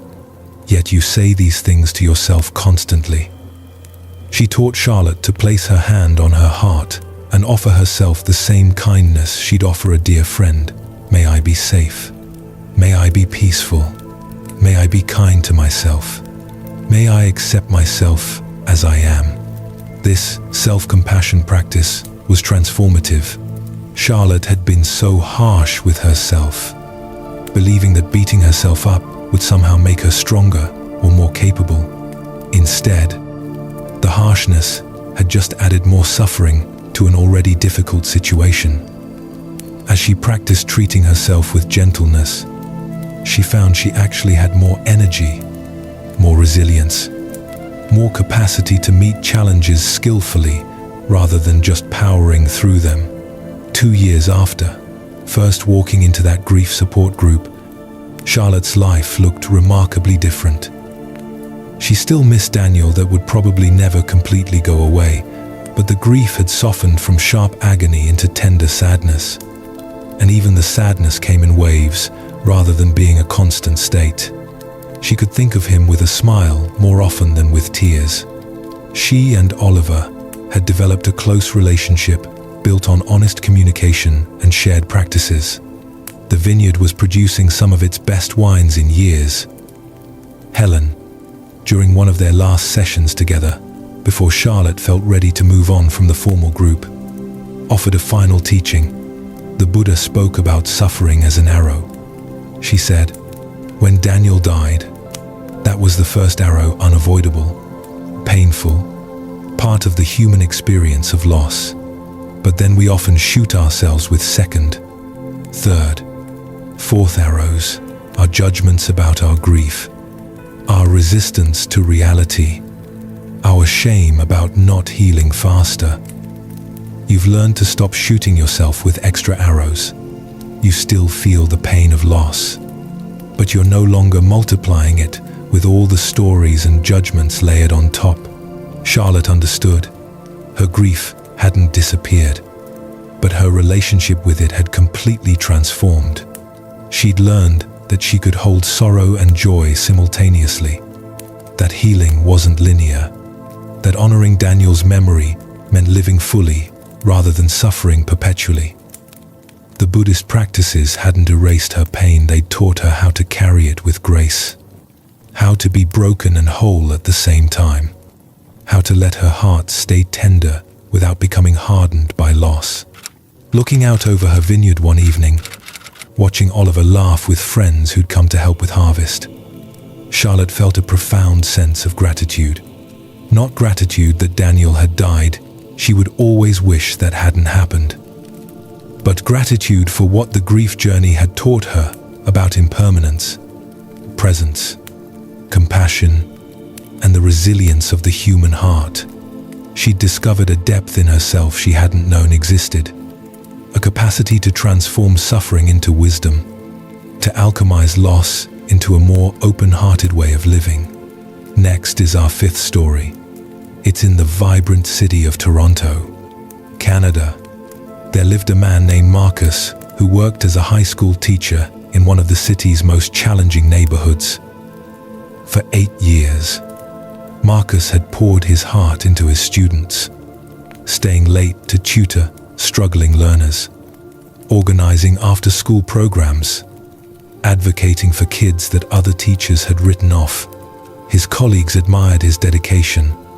His principal praised his results. But Marcus was burning out in ways he couldn't articulate to anyone around him. The exhaustion wasn't just physical, though the 70-hour weeks certainly took their toll. It was a deeper depletion, a sense that he was giving and giving from a well that had run dry years ago. Marcus would stand in front of his classroom, teaching about literature and critical thinking, while inside he felt hollow, going through motions that had once felt meaningful but now felt mechanical.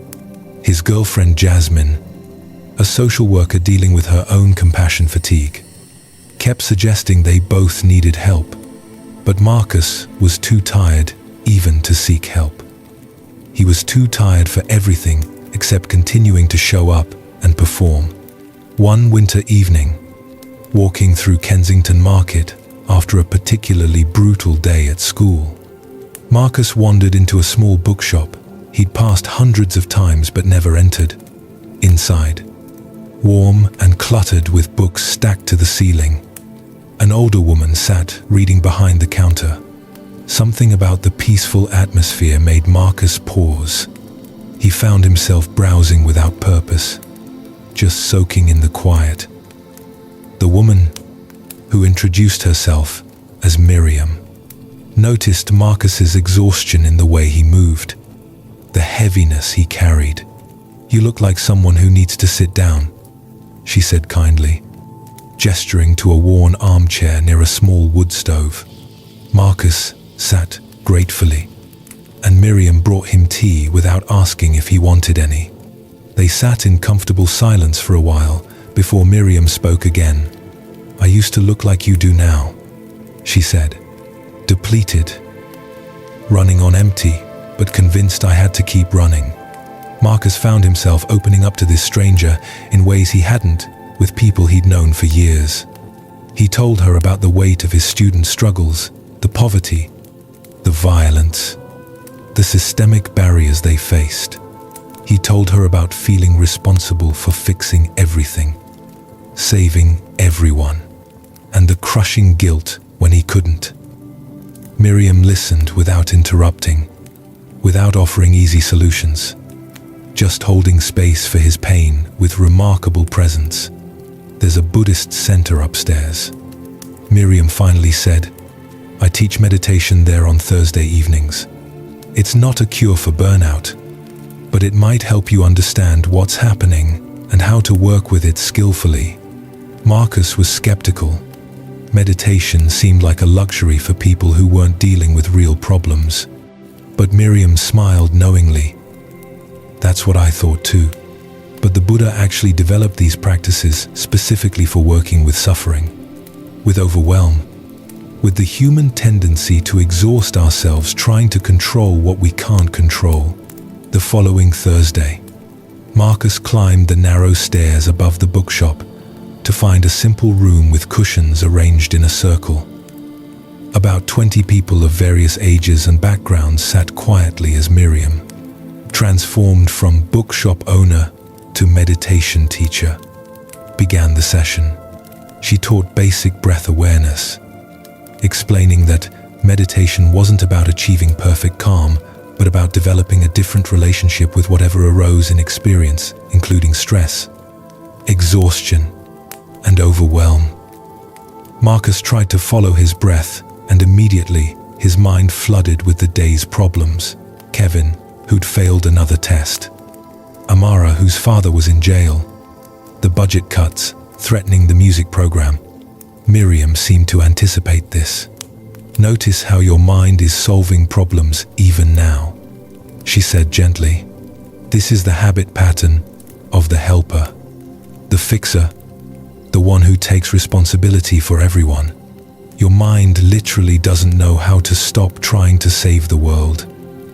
But right now, in this moment, you're not at school. The only thing required of you right now is to breathe. Can you give yourself permission to just be here? The permission to simply rest, to not be responsible for solving anything in that moment," brought tears to Marcus's eyes. He'd been carrying the weight of his students' lives on his shoulders for so long that he'd forgotten what it felt like to set that weight down, even temporarily. Over the following weeks, Marcus attended Miriam's sessions regularly. She taught him about the Buddhist concept of idiot compassion, a term from Tibetan Buddhism referring to compassion that actually harms rather than helps. Idiot compassion, Miriam explained, is when we help in ways that enable dependency rather than growth. When we rescue people from struggles that would actually build their strength. When we give so much that we destroy ourselves without truly empowering others. It looks like compassion, feels like compassion, but it's actually coming from our own need to be needed, our own fear of not being good enough, our own inability to witness suffering without immediately trying to fix it. This teaching hit Marcus like a physical blow. He realized how much of his helping was actually about managing his own discomfort with witnessing his students' struggles. He couldn't stand to see them in pain, so he'd jump in to rescue them, to solve their problems, to shield them from consequences. But in doing so, he'd rob them of opportunities to develop their own resilience, their own problem-solving skills, their own sense of agency. His burnout wasn't just from giving too much, it was from giving in ways that weren't actually sustainable or ultimately helpful.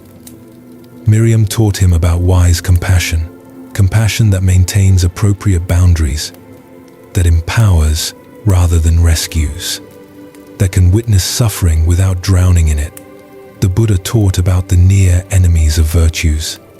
She explained, "These are qualities that look like virtues, but are actually their opposites. Pity is the near enemy of compassion.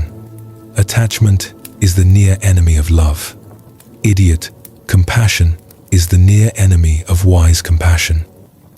They're easy to confuse because they feel similar, but their fruits are completely different."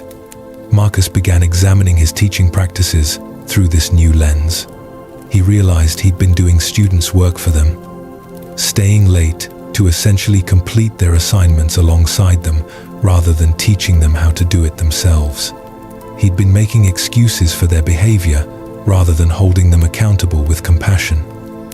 He'd been so afraid of being another adult who abandoned them that he'd made himself indispensable rather than working himself out of a job by building their capacity. He started implementing boundaries difficult at first, feeling like cruelty. When students asked for help, instead of immediately solving their problems, he'd ask them questions. What have you tried so far? What do you think might work? What resources do you have available? When they struggled, instead of rescuing, he'd sit with them in the struggle. This is hard. I believe you can figure it out. I'm here if you get truly stuck. But I want to see what you can do first. The results surprised him. Students rose to the challenge. They discovered capabilities they didn't know they had. Their confidence grew in ways it never had when Marcus was doing things for them. And Marcus's exhaustion began to ease. By empowering rather than rescuing, he was actually serving his students better while also preserving his own well-being. It wasn't either, or serving students or taking care of himself. Done wisely, they were the same thing. Miriam taught Marcus about the Buddhist practice of equanimity, often misunderstood as indifference, but actually meaning a balanced, spacious mind that can remain steady amidst changing circumstances. You can care deeply about your students while also accepting that you cannot control their choices or outcomes. She explained, "You can do your very best to teach them and also accept that their learning journey is ultimately their own. This isn't giving up on them, it's respecting their autonomy and protecting yourself from the impossible burden of believing you're responsible for their entire lives." Marcus practiced this daily. When students made choices he wouldn't have made, instead of spiraling into worry or taking it as personal failure, he practiced acceptance. I've offered what I can. Their choices are theirs to make. I can guide, but not control. When students succeeded, he celebrated without taking credit. When they struggled, he offered support without taking blame. This balanced stance, caring without controlling, was revolutionary for his mental health. The permission to simply rest, to not be responsible for solving anything in that moment, brought tears to Marcus's eyes. He'd been carrying the weight of his students' lives on his shoulders for so long that he'd forgotten what it felt like to set that weight down, even temporarily. Over the following weeks, Marcus attended Miriam's sessions regularly. She taught him about the Buddhist concept of idiot compassion, a term from Tibetan Buddhism referring to compassion that actually harms rather than helps. Idiot compassion, Miriam explained, is when we help in ways that enable dependency rather than growth. When we rescue people from struggles that would actually build their strength. when we give so much that we destroy ourselves without truly empowering others. It looks like compassion, feels like compassion, but it's actually coming from our own need to be needed, our own fear of not being good enough, our own inability to witness suffering without immediately trying to fix it. This teaching hit Marcus like a physical blow. He realized how much of his helping was actually about managing his own discomfort with witnessing his students' struggles. He couldn't stand to see them in pain, so he'd jump in to rescue them, to solve their problems, to shield them from consequences. But in doing so, he'd robbed them of opportunities to develop their own resilience, their own problem-solving skills, their own sense of agency. His burnout wasn't just from giving too much, it was from giving in ways that weren't actually sustainable or ultimately helpful. Miriam taught him about wise compassion, compassion that maintains appropriate boundaries, that empowers rather than rescues, that can witness suffering without drowning in it. The Buddha taught about the near enemies of virtues. She explained, "These are qualities that look like virtues but are actually their opposites. Pity is the near enemy of compassion. Attachment is the near enemy of love. Idiot compassion is the near enemy of wise compassion. They're easy to confuse because they feel similar, but their fruits are completely different." Marcus began examining his teaching practices through this new lens. He realized he'd been doing students' work for them, staying late to essentially complete their assignments alongside them rather than teaching them how to do it themselves. He'd been making excuses for their behavior rather than holding them accountable with compassion. He'd been so afraid of being another adult who abandoned them that he'd made himself indispensable rather than working himself out of a job by building their capacity. He started implementing boundaries difficult at first, feeling like cruelty. When students asked for help, instead of immediately solving their problems, he'd ask them questions. "What have you tried so far? What do you think might work? What resources do you have available?" When they struggled, instead of rescuing, he'd sit with them in the struggle. "This is hard. I believe you can figure it out. I'm here if you get truly stuck. But I want to see what you can do first." The results surprised him. Students rose to the challenge. They discovered capabilities they didn't know they had. Their confidence grew in ways it never had when Marcus was doing things for them. And Marcus's exhaustion began to ease. By empowering rather than rescuing, he was actually serving his students better while also preserving his own well-being. It wasn't either, or serving students or taking care of himself. Done wisely, they were the same thing. Miriam taught Marcus about the Buddhist practice of equanimity, often misunderstood as indifference, but actually meaning a balanced, a spacious mind that can remain steady amidst changing circumstances. You can care deeply about your students while also accepting that you cannot control their choices or outcomes. She explained, "You can do your very best to teach them and also accept that their learning journey is ultimately their own. This isn't giving up on them, it's respecting their autonomy and protecting yourself from the impossible burden of believing you're responsible for their entire lives." Marcus practiced this daily. When students made choices he wouldn't have made, instead of spiraling into worry or taking it as personal failure, he practiced acceptance. "I've offered what I can. Their choices are theirs to make. I can guide, but not control." When students succeeded, he celebrated without taking credit. When they struggled, he offered support without taking blame. This balanced stance, caring without controlling, was revolutionary for his mental health. 6 months into his meditation practice, Marcus had a profound realization during one of Miriam's sessions.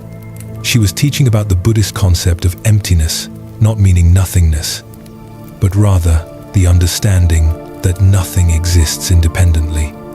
that everything arises through causes and conditions. Your students' struggles, Miriam said, aren't caused solely by you or solved solely by you. They arise from countless conditions: systemic poverty, family situations, historical trauma, educational policies, their own choices and efforts. You're one factor among thousands. Important, yes, but not singularly responsible for everything. This teaching liberated Marcus from a burden he'd been carrying unconsciously. He'd believed, deep down, that if he just worked hard enough, cared enough, gave enough, he could single-handedly overcome all the systemic barriers his students faced. This belief had set him up for inevitable burnout because it was based on a fundamental misunderstanding of how change happens. Real transformation required systemic change, community support, the student's own agency, not just one teacher's heroic efforts. Marcus began channeling his energy differently. Instead of trying to be a savior working alone, he started organizing with other teachers, advocating for policy changes, connecting students with community resources, building networks of support. He recognized that sustainable change required collective action, not individual martyrdom. This shift didn't mean caring less, it meant caring more effectively, more strategically, more sustainably. Miriam also taught Marcus about the practice of self-compassion, particularly important for those in helping professions. "You're so kind to your students," she observed. "When they fail, you offer understanding and encouragement. But when you perceive yourself as failing, you're brutal. You call yourself names, question your competence, spiral into shame. Why do you deserve less compassion than you offer everyone else?" Marcus had no good answer. He'd absorbed the cultural message that self-criticism was productive, that being hard on yourself made you better. But Miriam challenged this.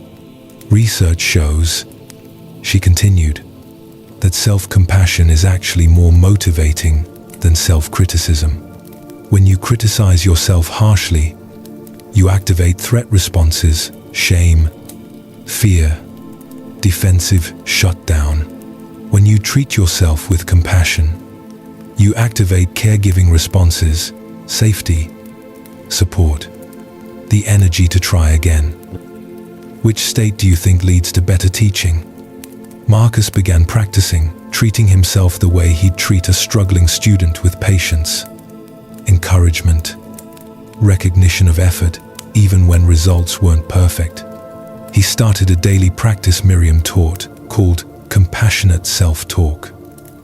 When he made a mistake or had a difficult day, instead of the familiar harsh inner voice saying, "You're a terrible teacher, you should have done better," he'd pause and respond to himself the way he'd respond to a friend. "That was really hard. You did your best under challenging circumstances. What can you learn from this? How can you take care of yourself right now?" This simple shift in internal dialogue dramatically reduced his stress and increased his resilience. Through continued practice, Marcus discovered that the meditation wasn't separate from his teaching. It was transforming how he showed up in the classroom. More present, less reactive, more able to respond skillfully to challenging situations rather than just managing them through force of will. Students noticed the change. Several told him he seemed different, but in a good way, calmer, more grounded, somehow more authentically there with them. Marcus also began integrating mindfulness practices directly into his classroom. He started each class with 2 minutes of silent breathing, teaching his students the same tools that were helping him. At first, they resisted, fidgeted, made jokes, but gradually, they began to appreciate the pause, the transition from hallway chaos to focused learning. Some students told him they started using the breathing techniques before tests. During family arguments, when anxiety threatened to overwhelm them, Marcus realized he wasn't just teaching literature, he was teaching life skills that might serve them far beyond high school.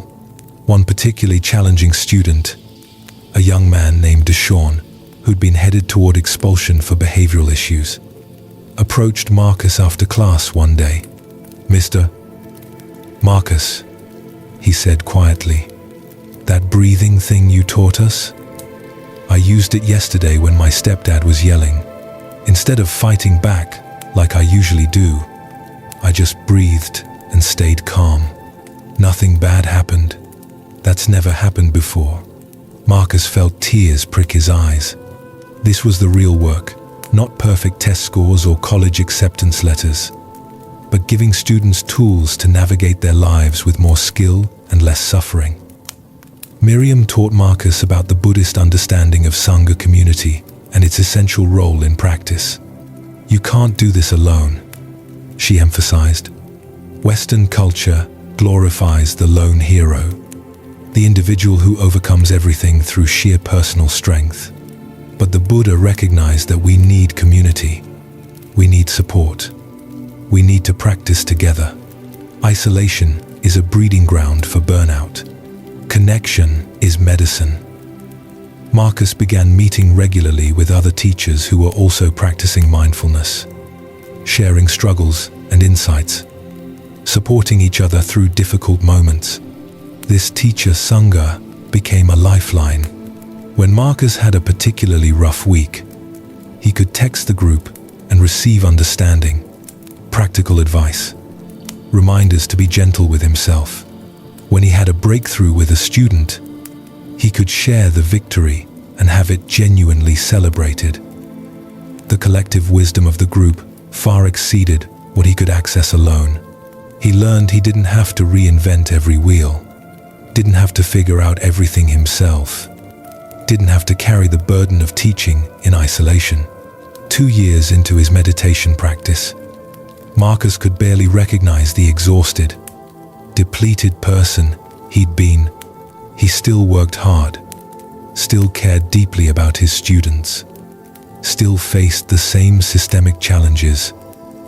But he met those challenges from a completely different inner place, grounded, balanced, sustainable. He'd learned the crucial difference between caring and carrying, between helping and rescuing, between dedication and self-destruction. He discovered that taking care of himself wasn't selfish. It was the foundation for truly serving others. Looking back, Marcus understood that his burnout had been a wake-up call, an invitation to fundamentally reimagine what it meant to be a helper, a teacher, a person of service. The Buddhist practices hadn't made the work easier, but they'd made him more capable of meeting difficulty with wisdom and resilience. He'd learned that the most sustainable service comes not from endless giving until there's nothing left, but from maintaining the well-being that allows you to give from a place of fullness rather than depletion. Marcus also began integrating mindfulness practices directly into his classroom. He started each class with 2 minutes of silent breathing, teaching his students the same tools that were helping him. At first, they resisted, fidgeted, made jokes, but gradually, they began to appreciate the pause, the transition from hallway chaos to focused learning. Some students told him they started using the breathing techniques before tests, during family arguments. When anxiety threatened to overwhelm them, Marcus realized he wasn't just teaching literature, he was teaching life skills that might serve them far beyond high school. One particularly challenging student, a young man named Deshawn, who'd been headed toward expulsion for behavioral issues, approached Marcus after class one day. "Mr. Marcus," he said quietly, "that breathing thing you taught us, I used it yesterday when my stepdad was yelling. Instead of fighting back like I usually do, I just breathed and stayed calm. Nothing bad happened." That's never happened before. Marcus felt tears prick his eyes. This was the real work, not perfect test scores or college acceptance letters, but giving students tools to navigate their lives with more skill and less suffering. Miriam taught Marcus about the Buddhist understanding of Sangha community and its essential role in practice. You can't do this alone, she emphasized. Western culture glorifies the lone hero, the individual who overcomes everything through sheer personal strength. But the Buddha recognized that we need community. We need support. We need to practice together. Isolation is a breeding ground for burnout. Connection is medicine. Marcus began meeting regularly with other teachers who were also practicing mindfulness, sharing struggles and insights, supporting each other through difficult moments. This teacher Sangha became a lifeline. When Marcus had a particularly rough week, he could text the group and receive understanding, practical advice, reminders to be gentle with himself. When he had a breakthrough with a student, he could share the victory and have it genuinely celebrated. The collective wisdom of the group far exceeded what he could access alone. He learned he didn't have to reinvent every wheel, didn't have to figure out everything himself, didn't have to carry the burden of teaching in isolation. 2 years into his meditation practice, Marcus could barely recognize the exhausted, depleted person he'd been. He still worked hard, still cared deeply about his students, still faced the same systemic challenges. But he met those challenges from a completely different inner place, grounded, balanced, sustainable. He'd learned the crucial difference between caring and carrying, between helping and rescuing, between dedication and self-destruction. He'd discovered that taking care of himself wasn't selfish. It was the foundation for truly serving others. Looking back, Marcus understood that his burnout had been a wake-up call, an invitation to fundamentally reimagine what it meant to be a helper, a teacher, a person of service. The Buddhist practices hadn't made the work easier, but they'd made him more capable of meeting difficulty with wisdom and resilience. He'd learned that the most sustainable service comes not from endless giving until there's nothing left, but from maintaining the well-being that allows you to give from a place of fullness rather than depletion. The next story is very interesting. It takes place in the ancient city of Rome, Italy. There lived a woman named Julia who worked as a restoration artist for the Vatican museums. At 38, Julia had achieved her childhood dream, spending her days carefully preserving Renaissance masterpieces, her hands touching the same canvases that masters had touched centuries before. Her expertise in fresco restoration was renowned. Museums worldwide sought her consultation, and she had everything she'd worked for since she was a girl sketching in her grandmother's Trastevere apartment. Yet Julia felt trapped in a life that looked perfect from outside, but felt suffocating from within. Every brushstroke had to be perfect. Every restoration decision carried the weight of preserving irreplaceable cultural heritage. The pressure was relentless. One mistake could damage a 500-year-old artwork beyond repair.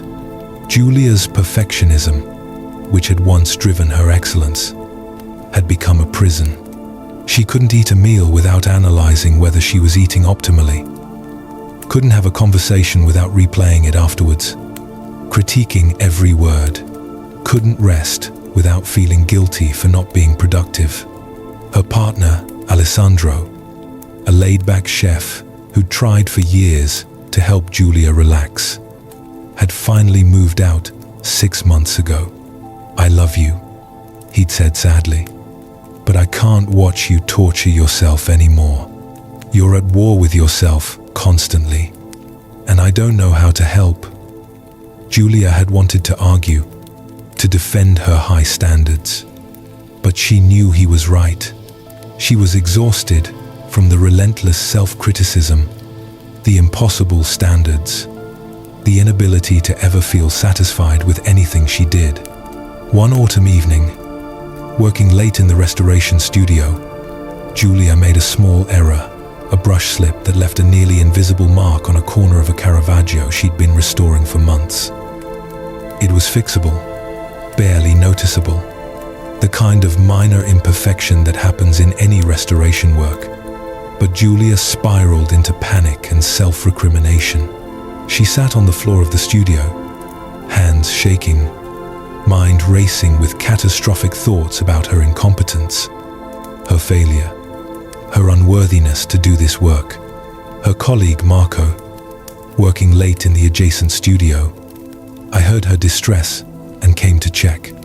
He looked at the mark, looked at Julia's face, and made a decision. "Come with me," he said gently. "There's somewhere I want to take you."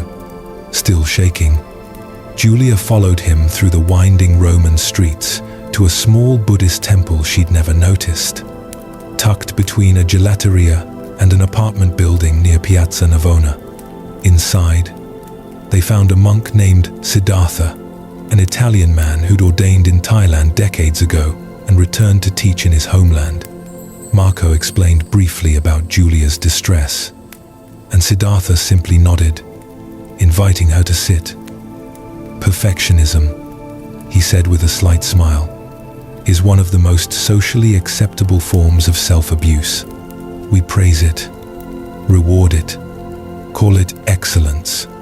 But the Buddha would recognize it as a form of suffering we create for ourselves." Siddhartha began teaching Julia about the Buddhist concept of right effort, the middle way between striving and slacking, between perfectionism and carelessness. "In your work," he said, "you need high standards, attention to detail, skill. But somewhere, your healthy dedication became toxic perfectionism. The difference? Healthy dedication says, 'I will do my best.' Toxic perfectionism says, 'I must be perfect, or I am worthless.' Can you feel the difference?"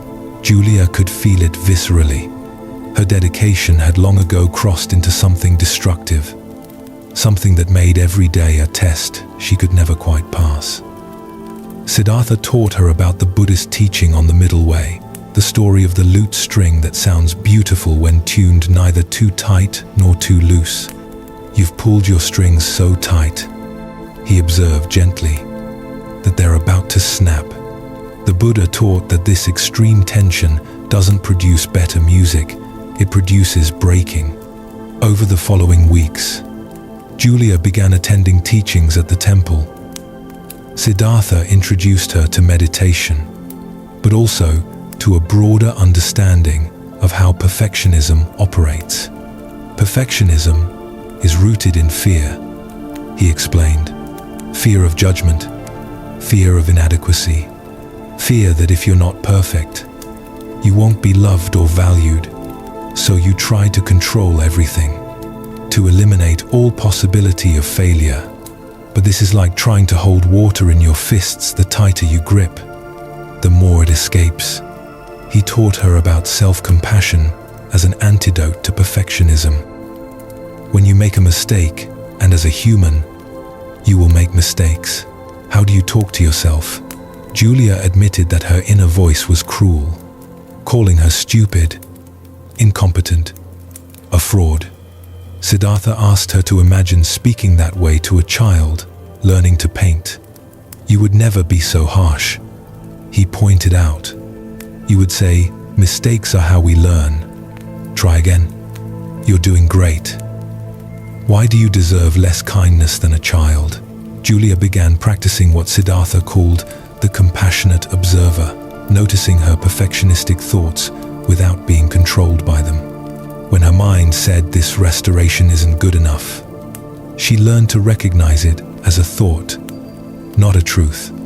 She'd silently respond, "Thank you for trying to protect me, but I don't need this fear right now.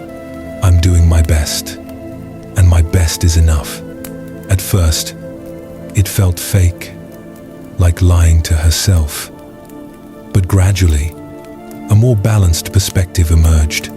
Siddhartha also taught about the Buddhist understanding of impermanence in a way that directly addressed Julia's work. You're restoring artworks to preserve them. Yes, but even your perfect restoration cannot make them permanent.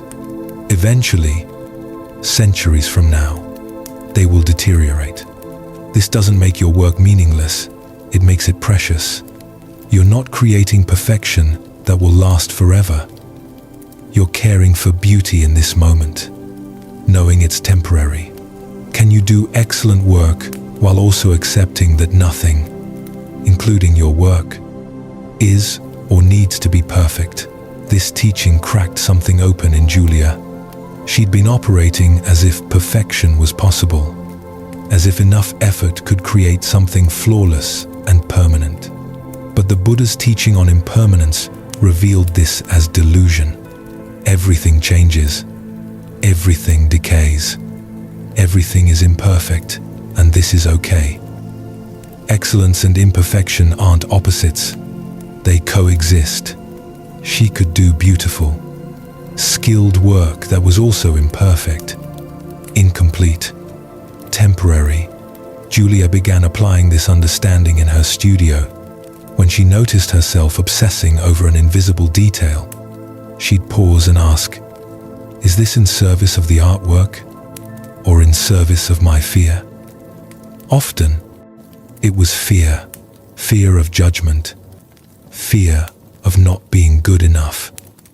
She learned to make conscious choices. Sometimes, the extra hour of work genuinely improved the restoration. Other times, it was just perfectionism, torturing her for no meaningful gain. Learning to distinguish between the two was liberating. 6 months into her practice, something remarkable happened. Alessandro reached out, asking if they could talk. Over coffee in their old favorite cafe, he said, "Marco told me you've been going to the temple. I can see something's different. You seem lighter." Julia tried to explain what she'd been learning about self-compassion, about the middle way, about doing her best without demanding perfection. Alessandro listened with the attention she'd forgotten he was capable of, and she realized she was finally present enough to receive it. They began seeing each other again, slowly rebuilding their relationship on a healthier foundation. Julia practiced bringing mindfulness to their time together, actually tasting the food he cooked instead of eating while mentally reviewing her workday, actually listening when he talked instead of planning her response, actually being present for the moments of their life instead of constantly critiquing and analyzing them. Siddhartha taught Julia about the concept of beginner's mind, approaching each moment with fresh curiosity rather than fixed judgments. "You've become an expert in restoration," he said, "which is valuable. But expertise can also create rigidity. You think you know the right way to do everything. Beginner's mind asks you to stay curious, to remain open to new approaches, to question your assumptions, not to abandon your expertise, but to hold it lightly."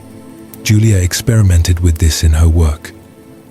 Instead of immediately applying her standard techniques to each new project, she'd first sit with the artwork, really seeing it with fresh eyes, allowing intuitive responses before engaging analytical expertise.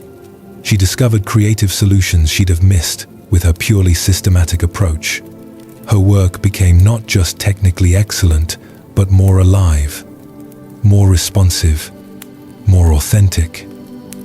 1 year into her meditation practice, Julia experienced a profound shift during a restoration project.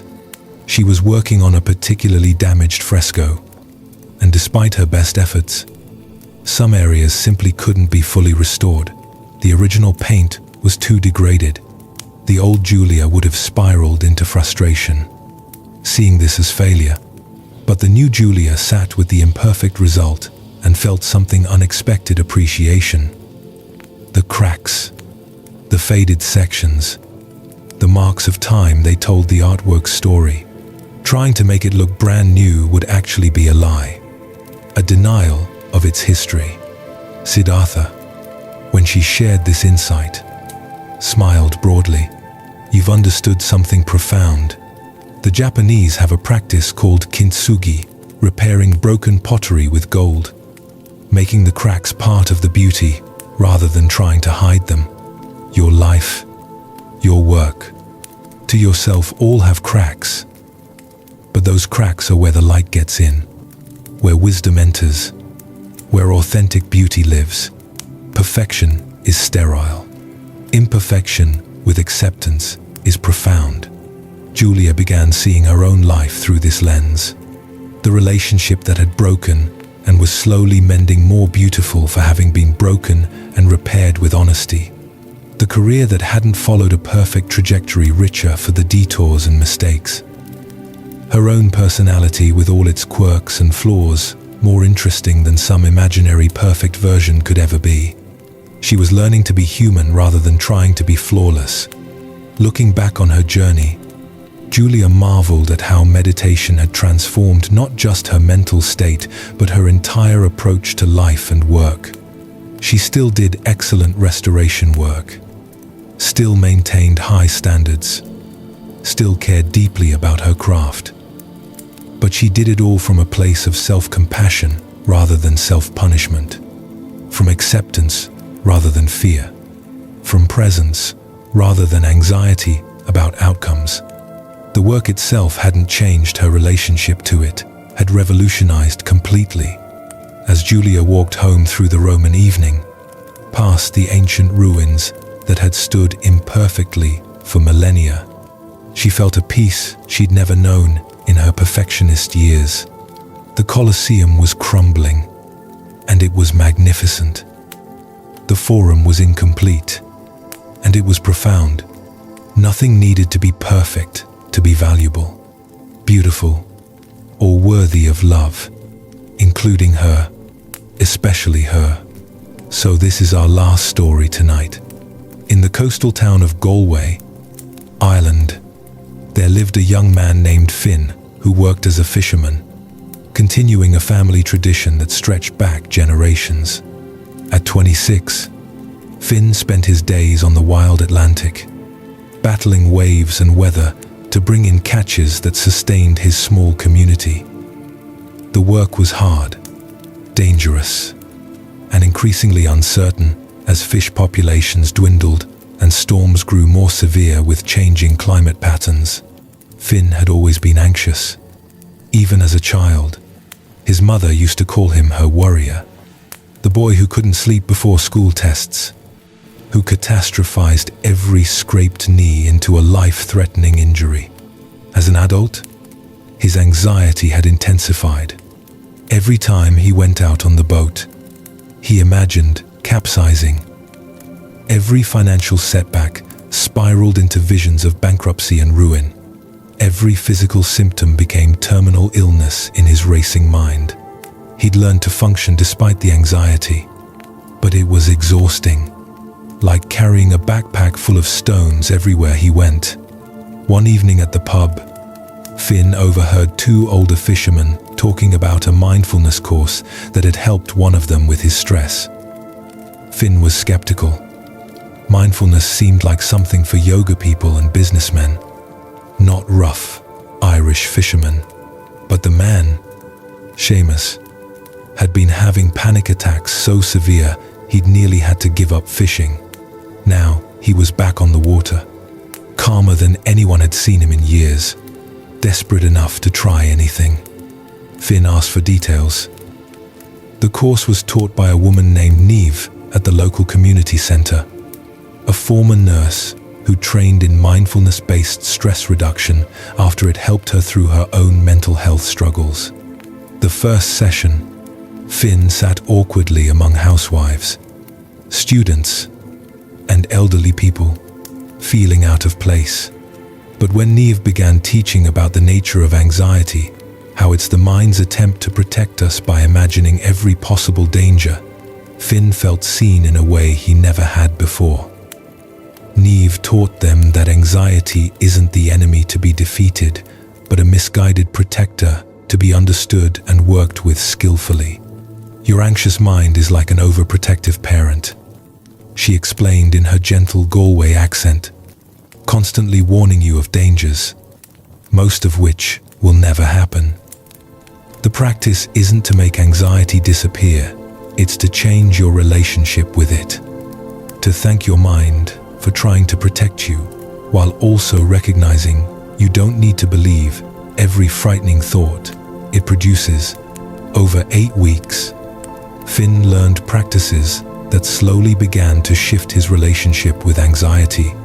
He learned to notice when his mind was spinning catastrophic futures and gently bring his attention back to what was actually happening right now. Usually nothing terrible.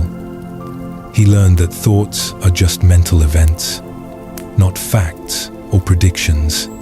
He learned to feel the physical sensations of anxiety in his body without immediately reacting to them, discovering that when he stopped fighting the feelings, they actually passed more quickly. The practice that most helped Finn was learning to surf the wave of anxiety rather than being crushed by it. Niam taught them to notice when anxiety was rising, to turn toward it with curiosity rather than fear, to breathe with it and allow it to peak and naturally subside, the way waves do. Finn practiced this on the boat during rough weather, feeling his anxiety rise, breathing with it, allowing it to be present without letting it control his actions. Gradually, he discovered he could be anxious and still function skillfully, could feel fear and still make good decisions. As Finn learned to surf the waves of his anxiety rather than being drowned by them, he discovered what all these teachers, Robert, Siobhan, Wei, Charlotte, Marcus, and Julia had each found in their own way. That peace isn't the absence of difficulty. Peace is the presence of wisdom in the midst of whatever arises. Peace is learning to hold our lives with an open hand instead of a clenched fist. Tonight, you've heard stories of transformation, each one revealing a different facet of the Buddha's ancient wisdom, each one showing how these teachings can transform modern struggles into opportunities for awakening. Robert discovered that true success comes not from grasping tightly to outcomes, but from wise effort and letting go of what we cannot control. His car dealerships in the scorching Phoenix desert taught him that productivity without presence is just exhaustion, wearing a badge of honor. Siobhan learned in the Children's Hospital in Dublin that compassion without boundaries leads to destruction, that caring for others requires first caring for ourselves, that we can feel deeply without drowning in the ocean of others' pain. Her journey showed us that the heart can remain both tender and strong, both open and wisely protected. Wei found in the gleaming towers of Singapore that the mind left untrained becomes a prison, jumping constantly between past regrets and future anxieties, never resting in the only moment that actually exists, this one, right now. His coding expertise couldn't debug the suffering created by his own relentless striving until he learned the simple practice of returning, again and again, to the present breath. Charlotte discovered in the rolling vineyards of Perth that grief need not be gotten over or moved past, but can be held with tenderness, that love and loss are two sides of the same coin, that honoring those we've lost means living fully rather than suffering perpetually. Her journey through grief became a doorway to deeper wisdom about impermanence, about the preciousness of each moment, about the resilience of the human heart. Marcus realized in the challenging classrooms of Toronto that helping can become harm when it comes from our need to rescue rather than empower. That sustainable service requires filling our own cup so we can pour from fullness instead of depletion. His burnout became his teacher, showing him the difference between idiot compassion and wise compassion, between martyrdom and genuine service. Julia learned in the restoration studios of ancient Rome that perfectionism is just fear wearing the mask of excellence, that cracks and imperfections aren't flaws to hide, but part of the authentic beauty of being human. Her anxious striving for flawlessness gave way to the liberating understanding that we can do excellent work while accepting our inevitable human imperfection. And Finn, on the wild Atlantic waters off Galway, discovered that anxiety isn't an enemy to be defeated, but a misguided protector to be understood. That we can feel fear and still act skillfully. That thoughts are just mental weather passing through the vast sky of awareness. Each of these souls found their way to the same fundamental truths that the Buddha taught 2,500 years ago. That suffering arises from our relationship with experience, not from experience itself. That peace is always available when we stop arguing with reality and learn to meet what is with wisdom and compassion. That we create so much of our pain through clinging to what's pleasant, pushing away what's unpleasant, and ignoring what's neutral, never simply allowing life to be as it is. They learned that mindfulness isn't about achieving perfect focus or stopping thoughts. It's about waking up to our actual lives instead of sleepwalking through them lost in mental commentary. They learned that compassion includes ourselves, that we deserve the same kindness we offer others. They learned that letting go doesn't mean not caring. It means caring without the desperate grasping that turns love into suffering. They learned that impermanence isn't a tragedy to be mourned, but the very nature of existence to be understood and accepted. Everything changes. The seasons turn. The body ages. Circumstances shift. Relationships evolve. And when we stop fighting this fundamental truth, when we stop demanding that life stand still in the pleasant moments and skip quickly past the difficult ones, we find a peace that doesn't depend on life going our way. They learned about the middle way, that wisdom lies not in extremes but in balance. Not too tight, not too loose, not endless striving, not lazy resignation, not drowning in emotion, not shutting down completely. The middle path of engaged presence, of caring deeply while holding lightly, of doing our best and releasing attachment to outcomes. Most importantly, they learned that this path isn't about becoming someone different or achieving some perfect state. It's about removing the obstacles to the peace and wisdom that's already within us. That's always been within us.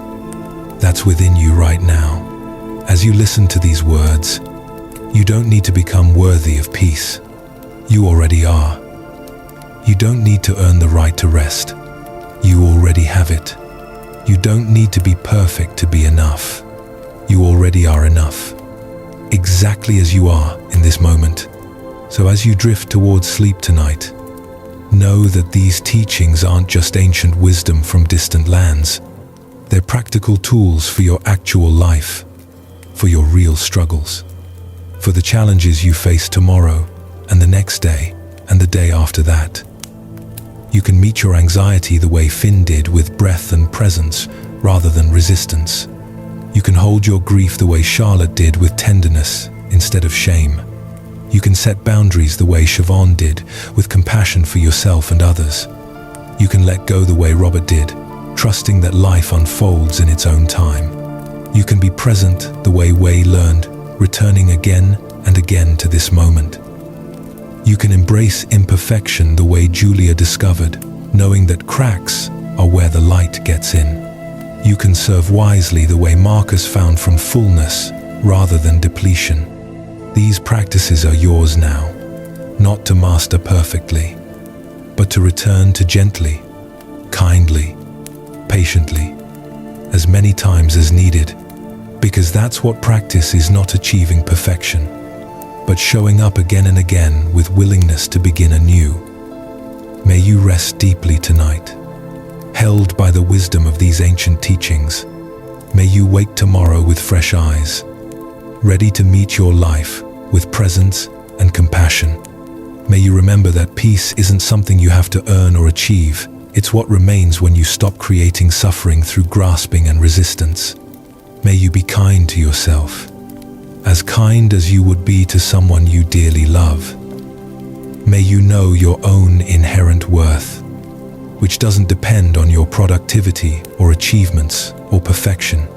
May these stories dissolve into your dreams, their wisdom seeping into your consciousness like rain into thirsty earth. May you sleep the sleep of someone who has finally set down a burden they were never meant to carry. May you rest in the knowing that you are exactly where you need to be, that this moment is enough, that you are enough. Sweet dreams. Dear listener, the path is always here, waiting for you to return. One breath at a time, one moment at a time, one gentle step at a time. Rest now. Let go. You are safe. You are held. All is well. Good night.